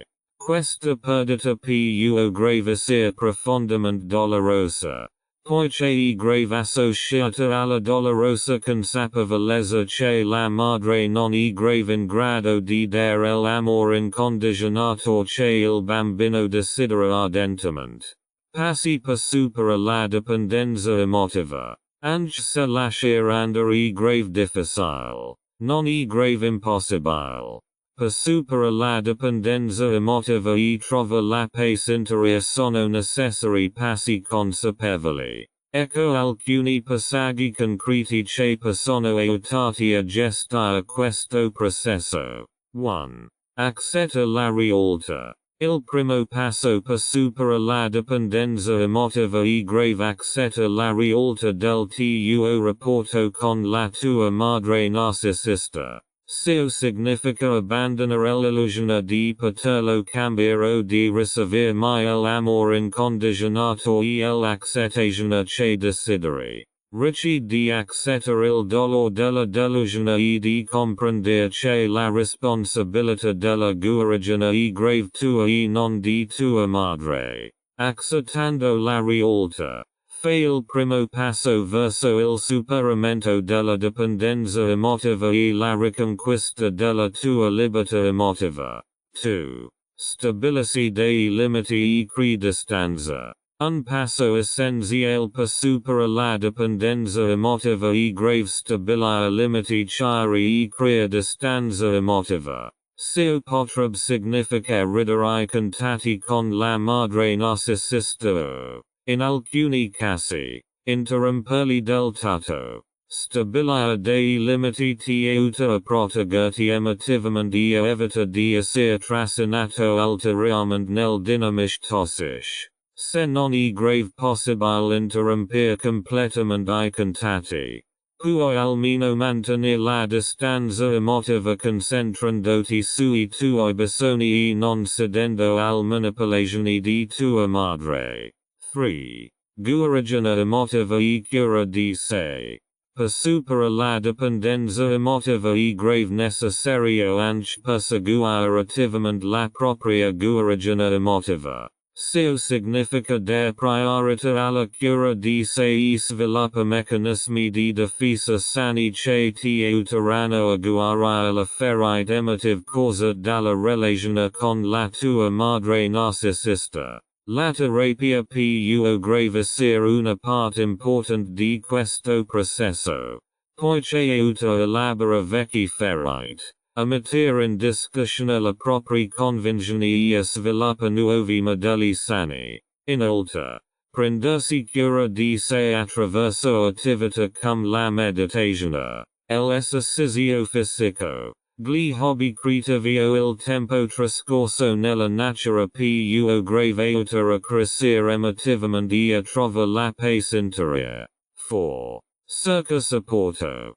Supera la dipendenza emotiva e grave un processo impegnativo ed e grave important circa supporto. Copu grave sia fatto attraverso la terapia. Gruppi di supporto o parlando con amici e familiari che capiscono la tua situazione e ti sostengono. Il cammino verso la guarigione e grave spesso meno solitario quando hai intorno persone che ti ascoltano, ti incoraggiano e ti aiutano a sopportare il peso emotivo.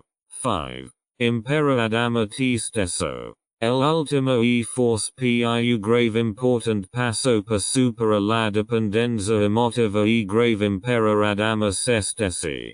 Ciò significa liberarti dal convinzione che la tua madre narcisista ha installato in te, che non sei abbastanza, che non meriti amore o che hai valor solo se soddisfi le sue aspettative. L'amor proprio ricci di accettarsi cosa come sia grave, indipendentemente dall'aspettative o dall'opinione degli altri.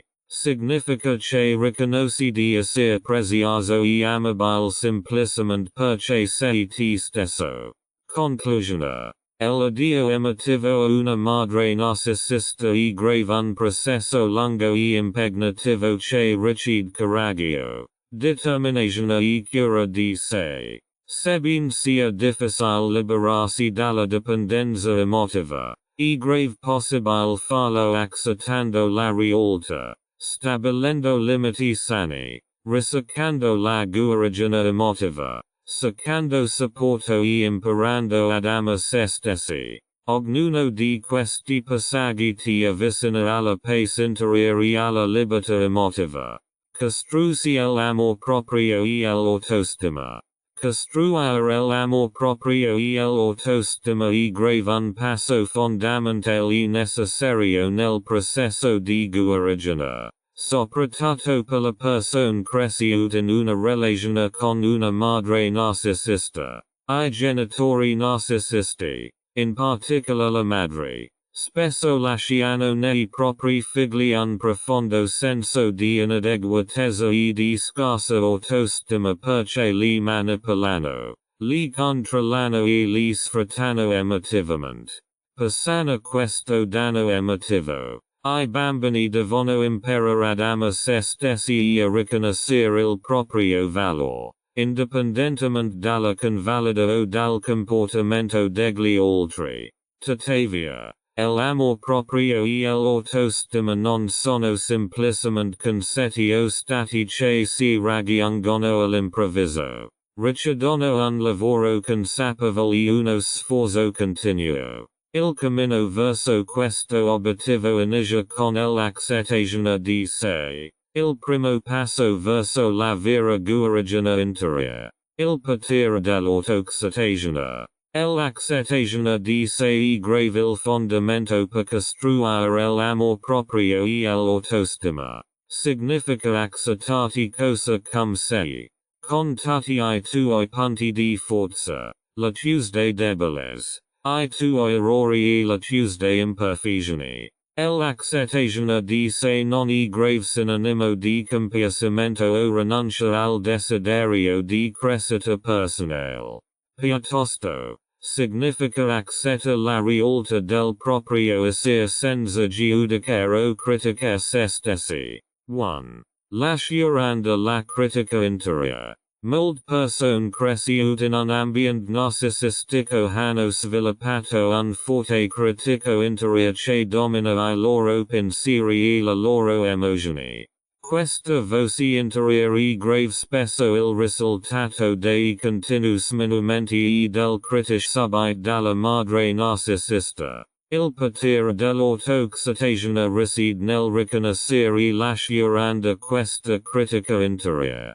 Significa trattarti con compassione e riconoscere che hai valore nonostante le tue sfide e I tuoi errori. Un passo importante nel cammino verso l'accettazione di sé è grave prestare attenzione consapevolmente alla propria voce interiore e interrompere I discorsi interiori negativi.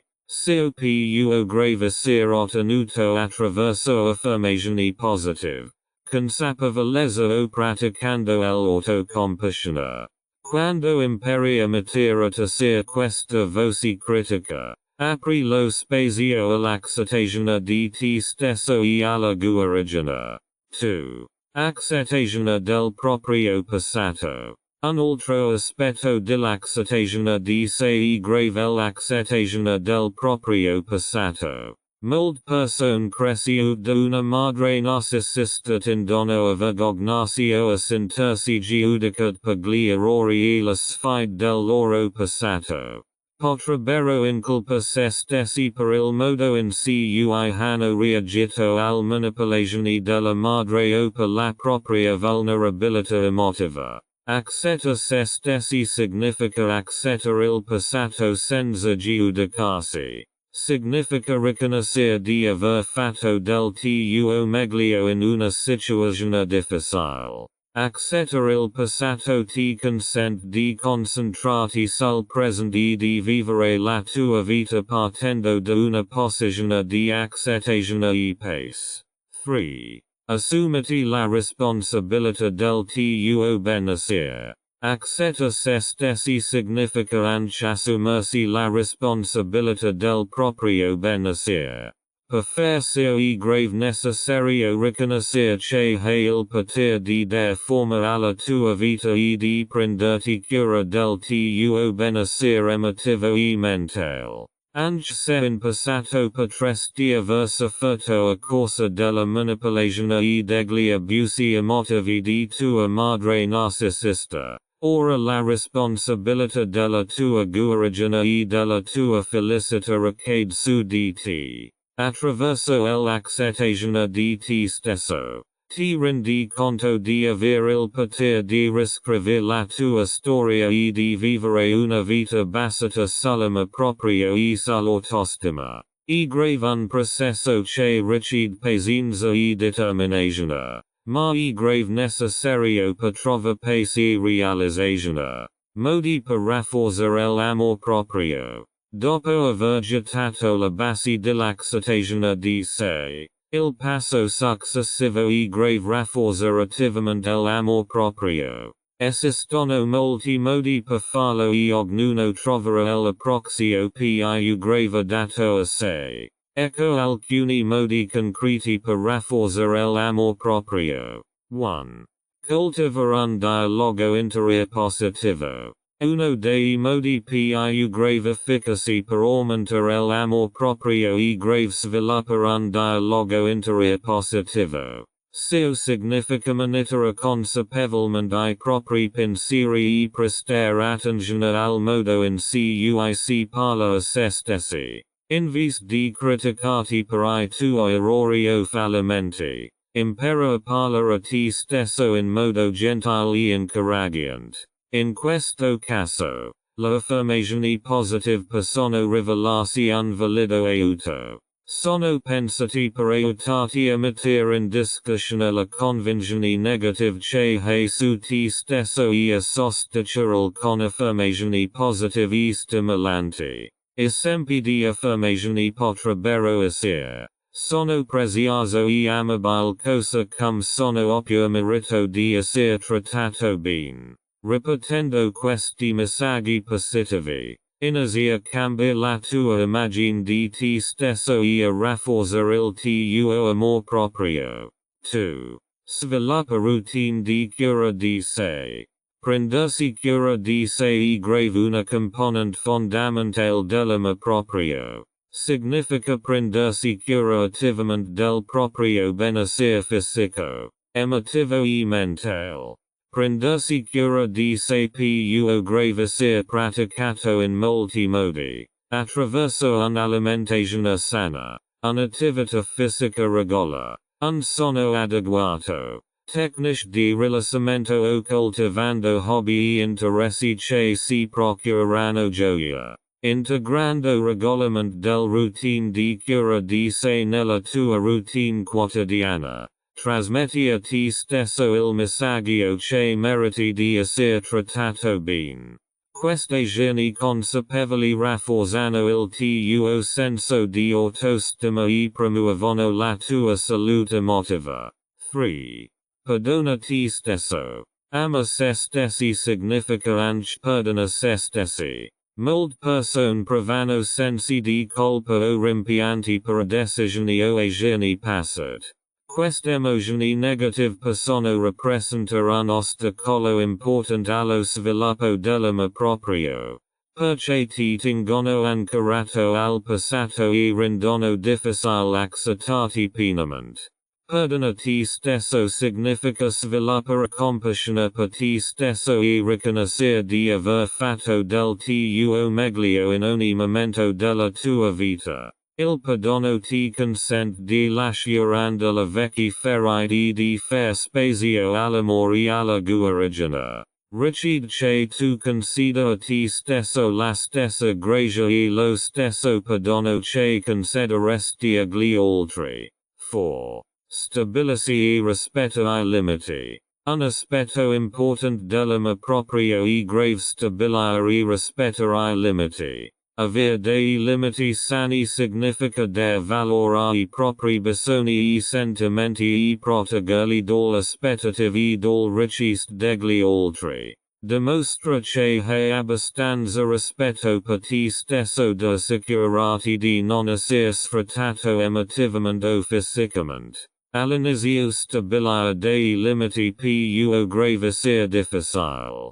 Soprattutto se sei abituato a dar priorità alle esigenze degli altri. Ma è grave un passo fondamentale per sviluppare l'amor proprio e proteggersi. Stabilendo dei limiti chiari e rispettandoli costantemente. Rafforzare la tua autostima e dimostrare a te stesso che sei degno di rispetto.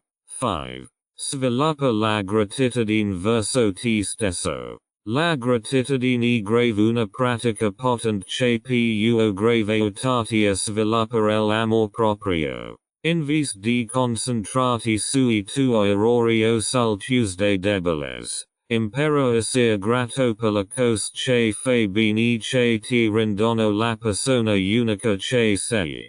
Ciò potrebbe significare tenere regolarmente una lista di cose per cui sei grato. In cui annota le cose che apprezzi e ami di te stesso. Sviluppando la gratitudine verso te stesso. Cambi la tua prospettiva e inizi a vederti sotto una luce positiva. Ciò favorisce un senso di soddisfazione interiore e rafforza l'amor proprio. Conclusione. Costruire l'amor proprio e l'autostima è grave un processo importante e curativo. Soprattutto per le persone che sono state ferite emotivamente da una madre narcisista. Il potere dell'autoaccettazione risiede nel guardarsi con compassione e senza giudizio e nell'assumersi la responsabilità del proprio benessere. Attraverso un dialogo interiore positivo. La cura di sé. Il perdono. La definizione di limiti e la pratica della gratitudine. Può rafforzare l'amor proprio e costruire una vita appagante basata sulla pace interiore e sulla salute emotiva. Ridefinire le relazioni. La persona cresciuta in un ambiente in cui la madre era narcisista spesso sviluppano una visione distorta del relazioni interpersonali. Le relazioni narcisistiche sono solitamente caratterizzate da squilibri di potere. Manipolazione e dipendenza emotiva.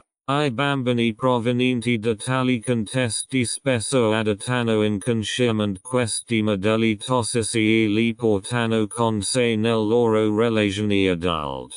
Ecco perché è grave fondamentale ridefinire le relazioni e capire cosa siano realmente quelle sane. Ridefinire le relazioni significa interrompere vecchi dinamici malsani e sviluppa nuovi modelli di comportamento positivi. Si tratta di un passo importante nel percorso verso la guarigione e la costruzione di una rete sociale appagante. Ricci dell'apprendimento di nuove competenze il riconoscimento dei comportamenti tossici. Non c'è la definizione di valori e limiti chiari per le relazioni future. Riconoscere e costruire relazioni sane. Le relazioni sane sono fondamentalmente diverse dai modelli malsani che prevalgono nelle famiglie narcisistiche. Si basano sul rispetto reciproco, sulla fiducia, sulla comunicazione e sul sostegno emotivo. Per le persone che hanno subito abusi narcisistici, inizialmente più grave sia difficile riconoscere queste qualità o immagina come dovrebbe essere una relazione veramente sana. Tuttavia, ci sono delle caratteristiche specifiche che contraddistinguono una relazione sana. 1. Rispetto reciproco. In una relazione sana, il rispetto è grave il fondamento. Il rispetto reciproco significa che entrambi I partner apprezzano e accettano reciprocamente le opinioni, I sentimenti e I limiti dell'altro. In una relazione basata sul rispetto non si grave spazio per manipolazioni o giochi di potere. Entrambi I partner si sentono ascoltati e apprezzati, indipendentemente da disaccordi o conflitti. Le persone cresciute in un ambiente narcisistico spesso devono imparare cosa significa veramente rispetto. Potrebbero essere abituati a vedere le loro opinioni e I loro sentimenti ignorati o svalutati. Per riconoscere il rispetto in una relazione è grave necessario innanzitutto rispetto se stessi e insistere affinché gli altri facciano lo stesso. 2. Comunicazione sana. Le relazioni sane sono caratterizzate da una comunicazione aperta, onesta e rispettosa. Nelle relazioni narcisistiche, la comunicazione è grave spesso utilizzata come arma, sia attraverso il silenzio, la manipolazione emotiva o la critica costante. Nelle relazioni sane, invece, la comunicazione è grave un mezzo di conoscere, comprensione e risoluzione dei conflitti. Un aspetto importante di una comunicazione sana è grave l'ascolto attivo.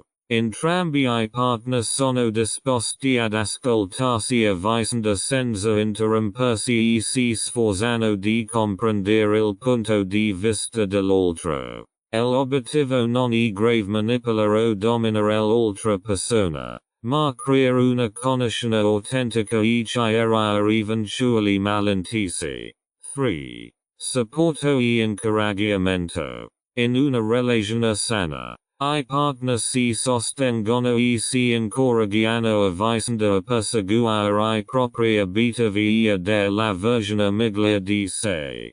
Questo sostegno è grave incondizionato e non dipende dal fatto che uno dei due partner soddisfi le aspettative dell'altro. Le persone provenienti da famiglie narcisistiche spesso pensano che riceveranno amore e riconoscimento solo se soddisfanno determinate aspettative. Tuttavia, in una relazione sana, il sostegno è grave indipendente dalle prestazioni o dal comportamento. Entrambi I partner desiderano che l'altro cresca e abbia successo e si offrono sostegno emotivo e incoraggiamento senza condizioni. 4. Sicurezza emotiva e fisica. Una relazione sana garantisce sicurezza emotiva e fisica. Ciò significa che entrambi I partner sentono di potersi aprire ed essere vulnerabili senza timore di giudizi, critici o abusi. La sicurezza emotiva consente ai partner di parlare onestamente dei propri sentimenti, senza temere che vengano usati contro di loro. La sicurezza fisica consiste nel garantire che non vi sia spazio per abusi fisici e che entrambi I partner siano sicuri che I loro limiti saranno rispettati. sia I grave particolarmente important per la persone che hanno subito violenza o abusi durante l'infanzia.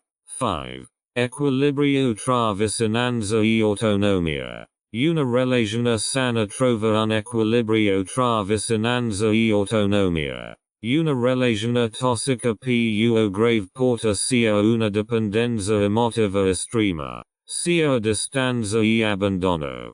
In una relazione sana, tuttavia, entrambi I partner hanno la possibilità di mantenere la propria individualità, per mantenendo uno stretto legame emotivo. Autonomia significa che entrambi I partner hanno I propri interessi, hobby e amicizie e si prendono del tempo per sé senza che sia metta a repentaglio la relazione. Allo stesso tempo, sanno che possono contare l'uno sull'altro nei momenti difficili e che insieme sono forti. Sviluppa fiducia e vicinanza senza paura. Per la persona cresciuta in relazioni narcisistiche, sviluppa fiducia e vicinanza emotiva più grave rappresenta una sfida importante. Le relazioni narcisistiche sono spesso caratterizzate da insicurezza emotiva, sfiducia e manipolazione. Di conseguenza, molte persone cresciute in tali ambienti hanno difficoltà a instaurare un rapporto di fiducia con gli altri e a condividere l'intimità emotiva. Spesso vivono nella paura di essere feriti o sfruttati. Sviluppa fiducia e vicinanza senza paura richiedo tempo e sforzo consapevole. Ecco alcuni passaggi che possono aiutarti a superare questa barriera emotiva. 1. Guarire vecchi ferite. Prima di poter sviluppa davvero fiducia e vicinanza senza paura, è grave important guarire le ferite emotive che derivano dal Tuesday passate esperienze con relazioni narcisistiche. Queste ferite possono essere profondi e includere vecchi convinzioni come non sono degno di essere amato o non posso fidarmi di nessuno. La terapia, I gruppi di supporto e la riflessione personale possono aiutarti a mettere in discussione e superare questi vecchi convinzioni. Quanto più grave guarisci la Tuesday ferite, tanto più grave sarai in grado di fidarti degli altri e di stabilire una vera vicinanza. 2. Costruire la fiducia gradualmente. In ogni relazione la fiducia deve essere costruita lentamente e in modo organico. È grave important prendersi del tempo per sviluppare la fiducia, anziché forzarsi a provarla subito. Ciò significa procedere per piccoli passi e prestare attenzione alle reazioni dell'altra persona. La persona che rispettano la tua fiducia e non ne approfittano sono quel verso cui puoi aprirti gradualmente. È grave anche utile ricordare a te stesso che è grave normale mostrarsi vulnerabili. Essere vulnerabili non significa essere deboli o ingenui, ma piuttosto aperti e autentici. 3. Comunicazione sul por. Comunicare apertamente riguardo al Tuesday por e insicurezza più grave aiutarti a sviluppa fiducia e vicinanza. Se riesci a parlare onestamente del Tuesday por con il tuo partner o con I tuoi amici, loro potranno capire meglio da dove provengono e aiutarti a superarlo. Un partner fiducioso rispondere al Tuesday por con pazienza e comprensione, senza giudicarti. Questa comunicazione crea un legame emotivo più grave profondo e aiuta a costruire fiducia nella relazione. 4. Prendi piccoli rischi. Per creare fiducia è grave necessario essere disposti ad assumersi piccoli rischi emotivi. Ciò significa aprirsi gradualmente e fidarsi del proprio partner o della propria cerchia di amici senza temere conseguenze.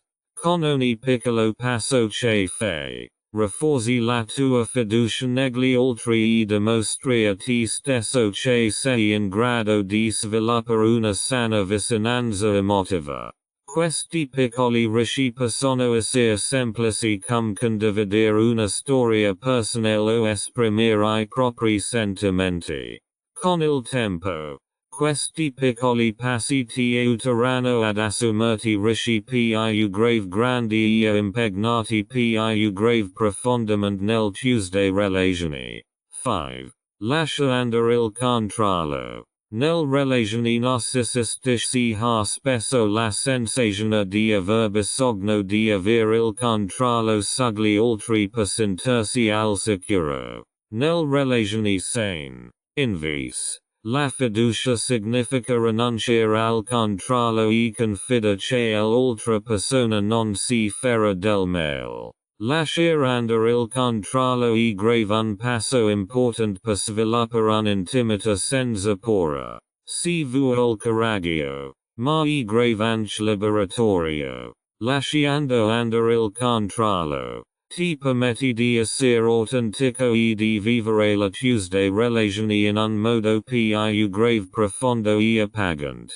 Conclusione. Ridefinire la relazione è grave un passo importante sul cammino verso la guarigione. La relazione sane si basano sul rispetto, sul sostegno, sulla comunicazione e sulla sicurezza emotiva.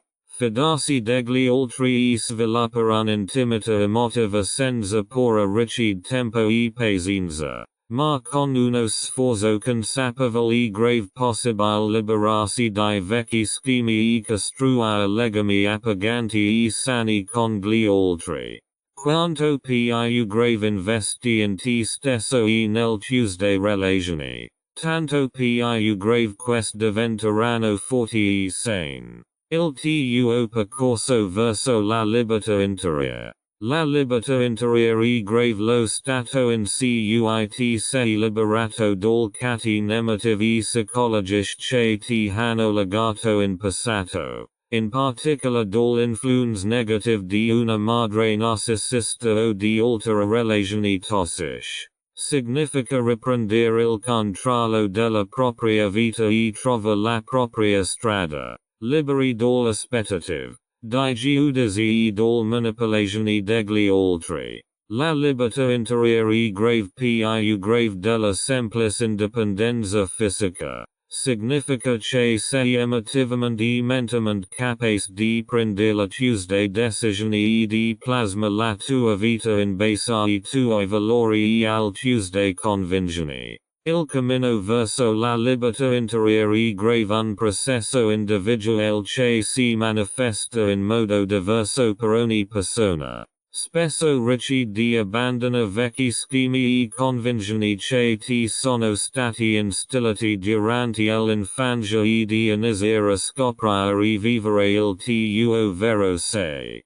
Questo processo implica la scoperta di sé e l'autenticità, che a loro volta sono la chiave per vivere la vita secondo la propria regola.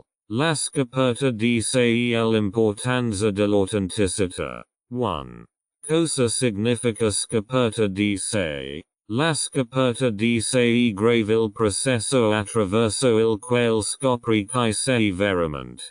Cosa vuoi e quali valori sono importanti per te. Per la persona cresciuta in una famiglia narcisista, questo processo più grave sia particolarmente impegnativo, poiché spesso hanno imparato ad adattarsi alle aspettative della madre narcisista e a ignorare I propri bisogni e desideri. Di conseguenza, potrebbero non sapere più grave chi sono veramente o cosa vogliono dalla vita. La scoperta di sé inizia con il concedersi il tempo e lo spazio necessari per esplorare se stessi senza influenze esterne. Significa mettere in discussione vecchi schemi e convinzioni e chiedersi cosa si vuole veramente dalla vita. Questo percorso di autoscoperta più grave sia sostenuto attraverso diverse pratiche, come la meditazione, La scrittura di un diario. L'espressione creativa o il lavoro con un terapeuta o un coach. 2. Il ruolo dell'autenticità. Autenticità significa vivere in armonia con il tuo vero sé. Essere la persona che sei veramente, senza finire o conformarti alle aspettative degli altri. Essere autentici significa identificare I propri valori, le proprie convinzioni e I propri desideri e rimanervi fedeli. Anche se significa potenzialmente andare contro le norme sociali o le aspettative familiari. Per la persona cresciuta sotto l'influenza narcisistica, l'autenticità è grave spesso qualcosa che non sono mai state in grado di sviluppare appieno. Potrebbero aver imparato a mantenere una facciata o a comportarsi come si aspetta da loro per ottenere l'amore o l'approvazione della madre narcisista. Essere autentici significa abbandonare la facciata e trovare il coraggio di mostrare il proprio vero sé, indipendentemente da ciò che pensano gli altri. Quando si tratta di raggiungere la libertà interiore, non si può grave sottovalutare l'importanza dell'autenticità. Quando vivi in modo autentico, vivi in sintonia con la tua essenza interiore e non ti senti più grave intrappolato dall'aspettativa o dai giudizi degli altri. L'autenticità è grave la chiave per vivere una vita che ti porti gioia, realizzazione e significato. 3. Passi verso l'autoscoperta e l'autenticità. Il percorso verso la scoperta di sé e l'autenticità inizia con la decisione consapevole di riflettere sulla propria vita e decidersi cosa sia veramente importante per noi. Ecco alcuni passaggi concreti che possono aiutarti. Riflessione. Prenditi regolarmente del tempo per riflettere sulla tua vita, sul tuo esperienze e sui tuoi valori. Cosa è grave veramente importante per te? Quali sono le tue convinzioni e quali ti sono state imposte dagli altri? Sperimenta nuove esperienze. Sii aperto a nuove possibilità ed esperienze che ti aiutano a conoscere meglio te stesso. Prova nuovi hobby, attività o circoli sociali per scoprire cosa ti piace davvero. Stabilisci dei limiti. L'autenticità richiede di stabilire dei limiti chiari e di non lasciarsi influenzare dall'aspettativa o dai desideri degli altri. Impara a dire no e concentrati su ciò che conta davvero per te. Fidati del tuo intuito. Vivere in modo autentico significa fidarsi della propria voce interiore. Impara ad ascoltare il tuo intuito e a usarlo per guidare le tue decisioni, in vez di lasciarti influenzare da opinioni esterne. Vivi la vita secondo le tue regole. Dopo aver iniziato il viaggio alla scoperta di sé e dell'autenticità, il passo successivo è grave vivere la vita secondo le proprie regole. Ciò significa dar forma alla propria vita nel modo che meglio sia adatta a noi, anziché seguire le aspettative degli altri o le norme sociali. Richiede coraggio e determinazione, ma è grave una componente essenziale della libertà interiore. 1. Cosa significa vivere secondo le proprie regole? Vivere la vita secondo le proprie regole significa stabilire I propri valori, obiettivi e priorità e non permettere influenze esterne di detta come dovrebbe essere la propria vita. Significa prendere decisioni in base ai propri bisogni e desideri, non a ciò che gli altri si aspettano da noi. Per molte persone che provengono da famiglie narcisistiche, Seo significa abbandona vecchi comportamenti e convinzioni che disavano loro che non erano abbastanza bravi o che dovevano conformarsi alle aspettative degli altri per essere amati. Vivere secondo la propria regola significa rompere I vecchi schemi e darsi il permesso di vivere nel modo che è grave più grave giusto per noi. 2. Autodeterminazione e responsabilità personale.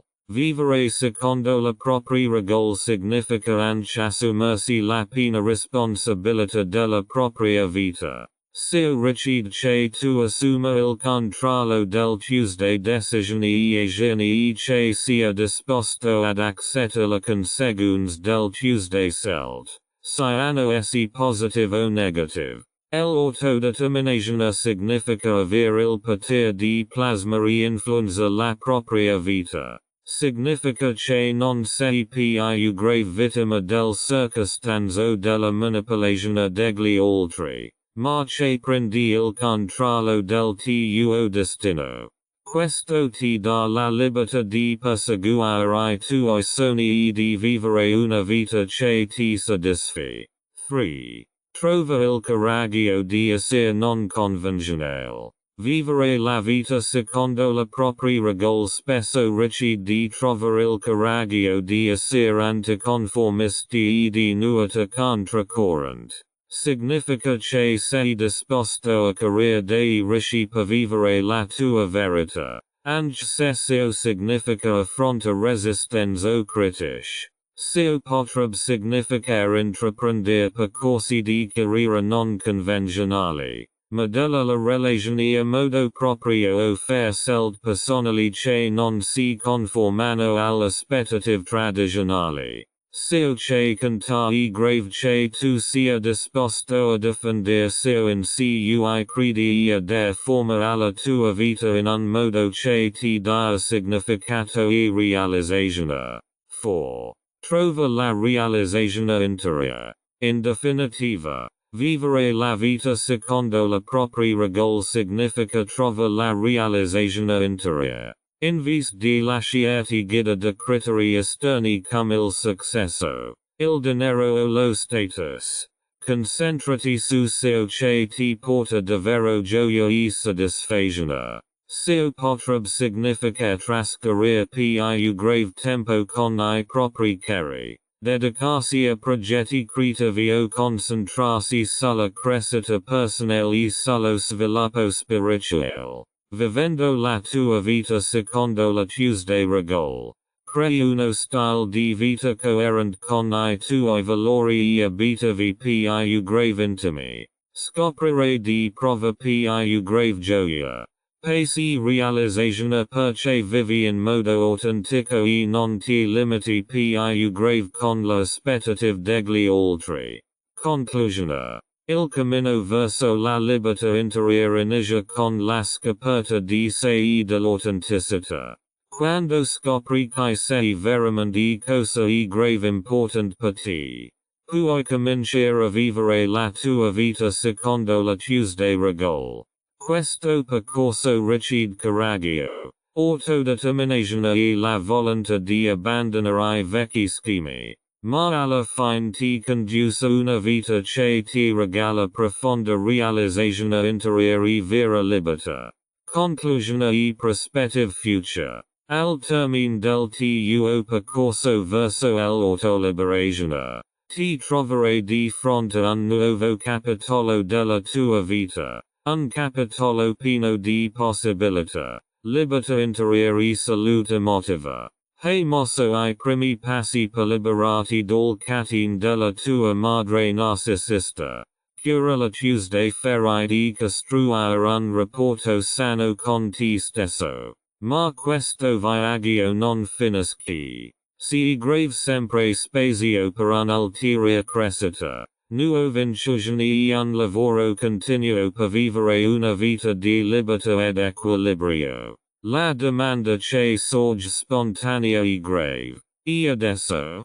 quali passi può intraprendere per rafforzare ulteriormente la fondamenta che hai gettato e dar forma alla tua vita in un modo che continua a darti pace e realizzazione interiore. E adesso, passi per il futuro. Il passaggio da una vita di dipendenza emotiva a una vita di libertà e autodeterminazione richiedo un lavoro continuo. Ecco alcuni passaggi importanti che puoi intraprendere nel tuo percorso per rafforzare ulteriormente la tua libertà interiore e il tuo benessere. 1. Integrazione di quanto appreso. Il primo passo è grave integra nella tua vita quotidiana ciò che hai imparato lungo il percorso. Hai imparato lezioni preziose sull'amore proprio, sui sani confini, sull'indipendenza emotiva e sul relazioni autentiche. Quest'intuizioni fanno ora parte della tua forza interiore ed è grave importante applicarle quotidianamente. Sii consapevole. Continua a prestare attenzione ai tuoi pensieri, sentimenti e comportamenti. Nota se ricadi in vecchi schemi e ricordati che hai gli strumenti per far sane. Prenditi cura di te stesso.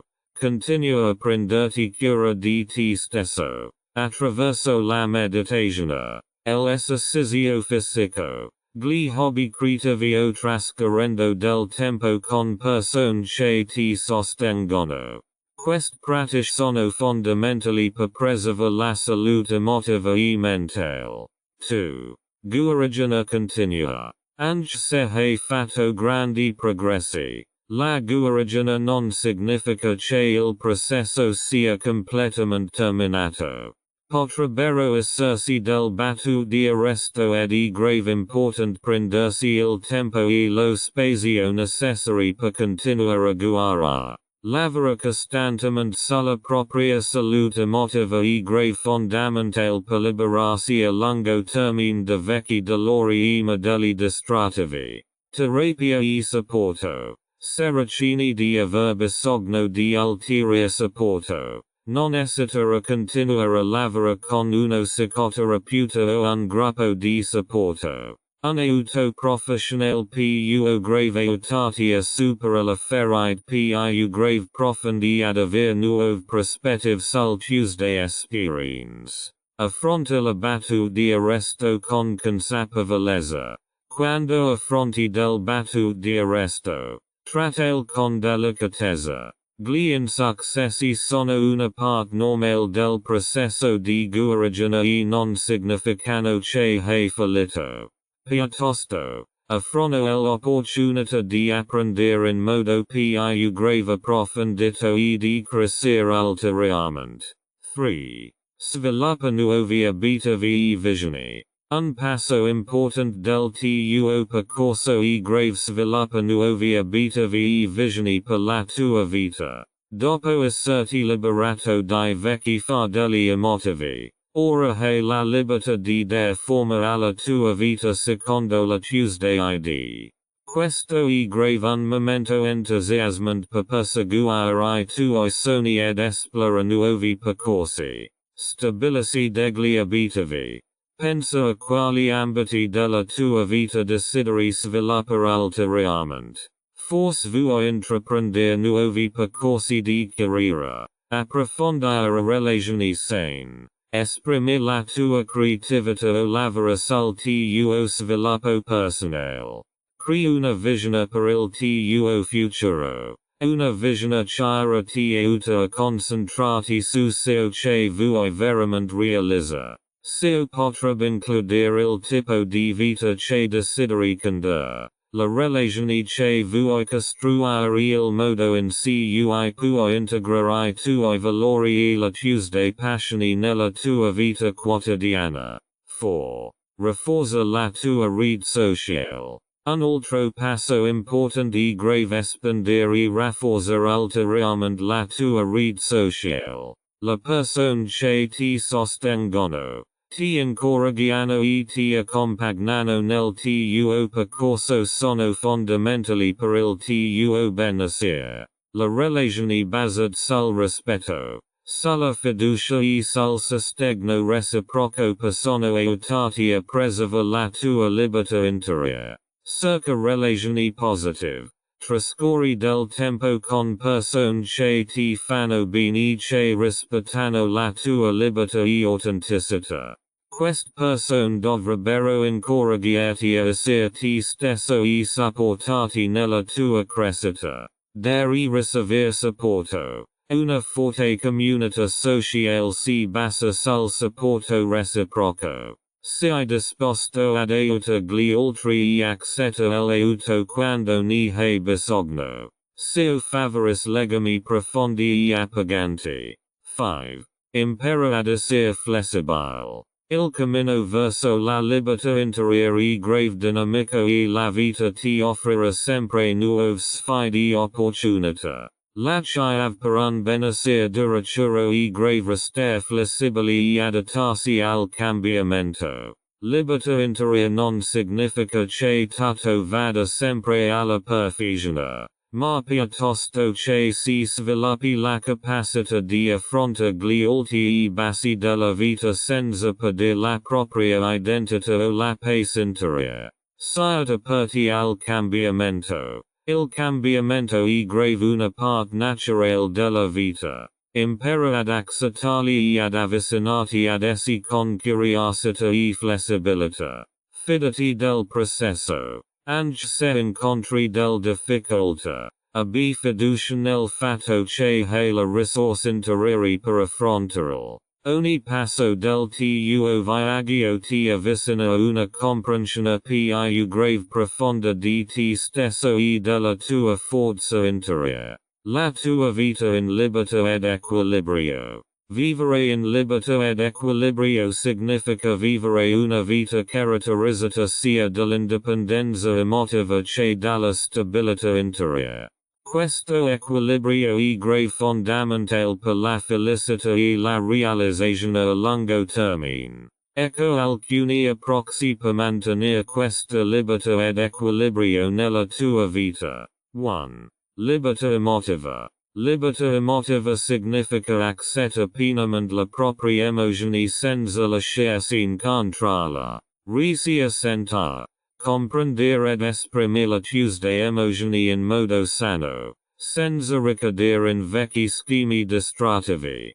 Percepire consapevolmente le emozioni. Impara a riconoscere le tue emozioni e a dar loro spazio. Accettateli senza giudicarli e trovate modi sani per affrontare i sentimenti difficili. Dar priorità alla cura di sé. La libertà emotiva richiede una regola cura di sé. Prenditi del tempo per riprenderti. Riflettere rafforza la tua salute emotiva. 2. Trova l'equilibrio interiore. L'equilibrio interiore significa vivere in armonia con I propri bisogni, valori e abitativi. Per far ciò, devi ascoltare la tua voce interiore e assicurarti di soddisfare sia I tuoi bisogni fisici che quelli emotivi. Stabilisci del priorità. Assicurati di organizzare la tua vita in modo coerente con I tuoi valori. Dai priorità al cose che contano davvero per te e lascia andare tutto il resto. Mantieni I limiti. Mantieni I tuoi limiti per assicurarti di non perdere l'equilibrio. Questo ti aiuterà a proteggerti e a vivere una vita sana. 3.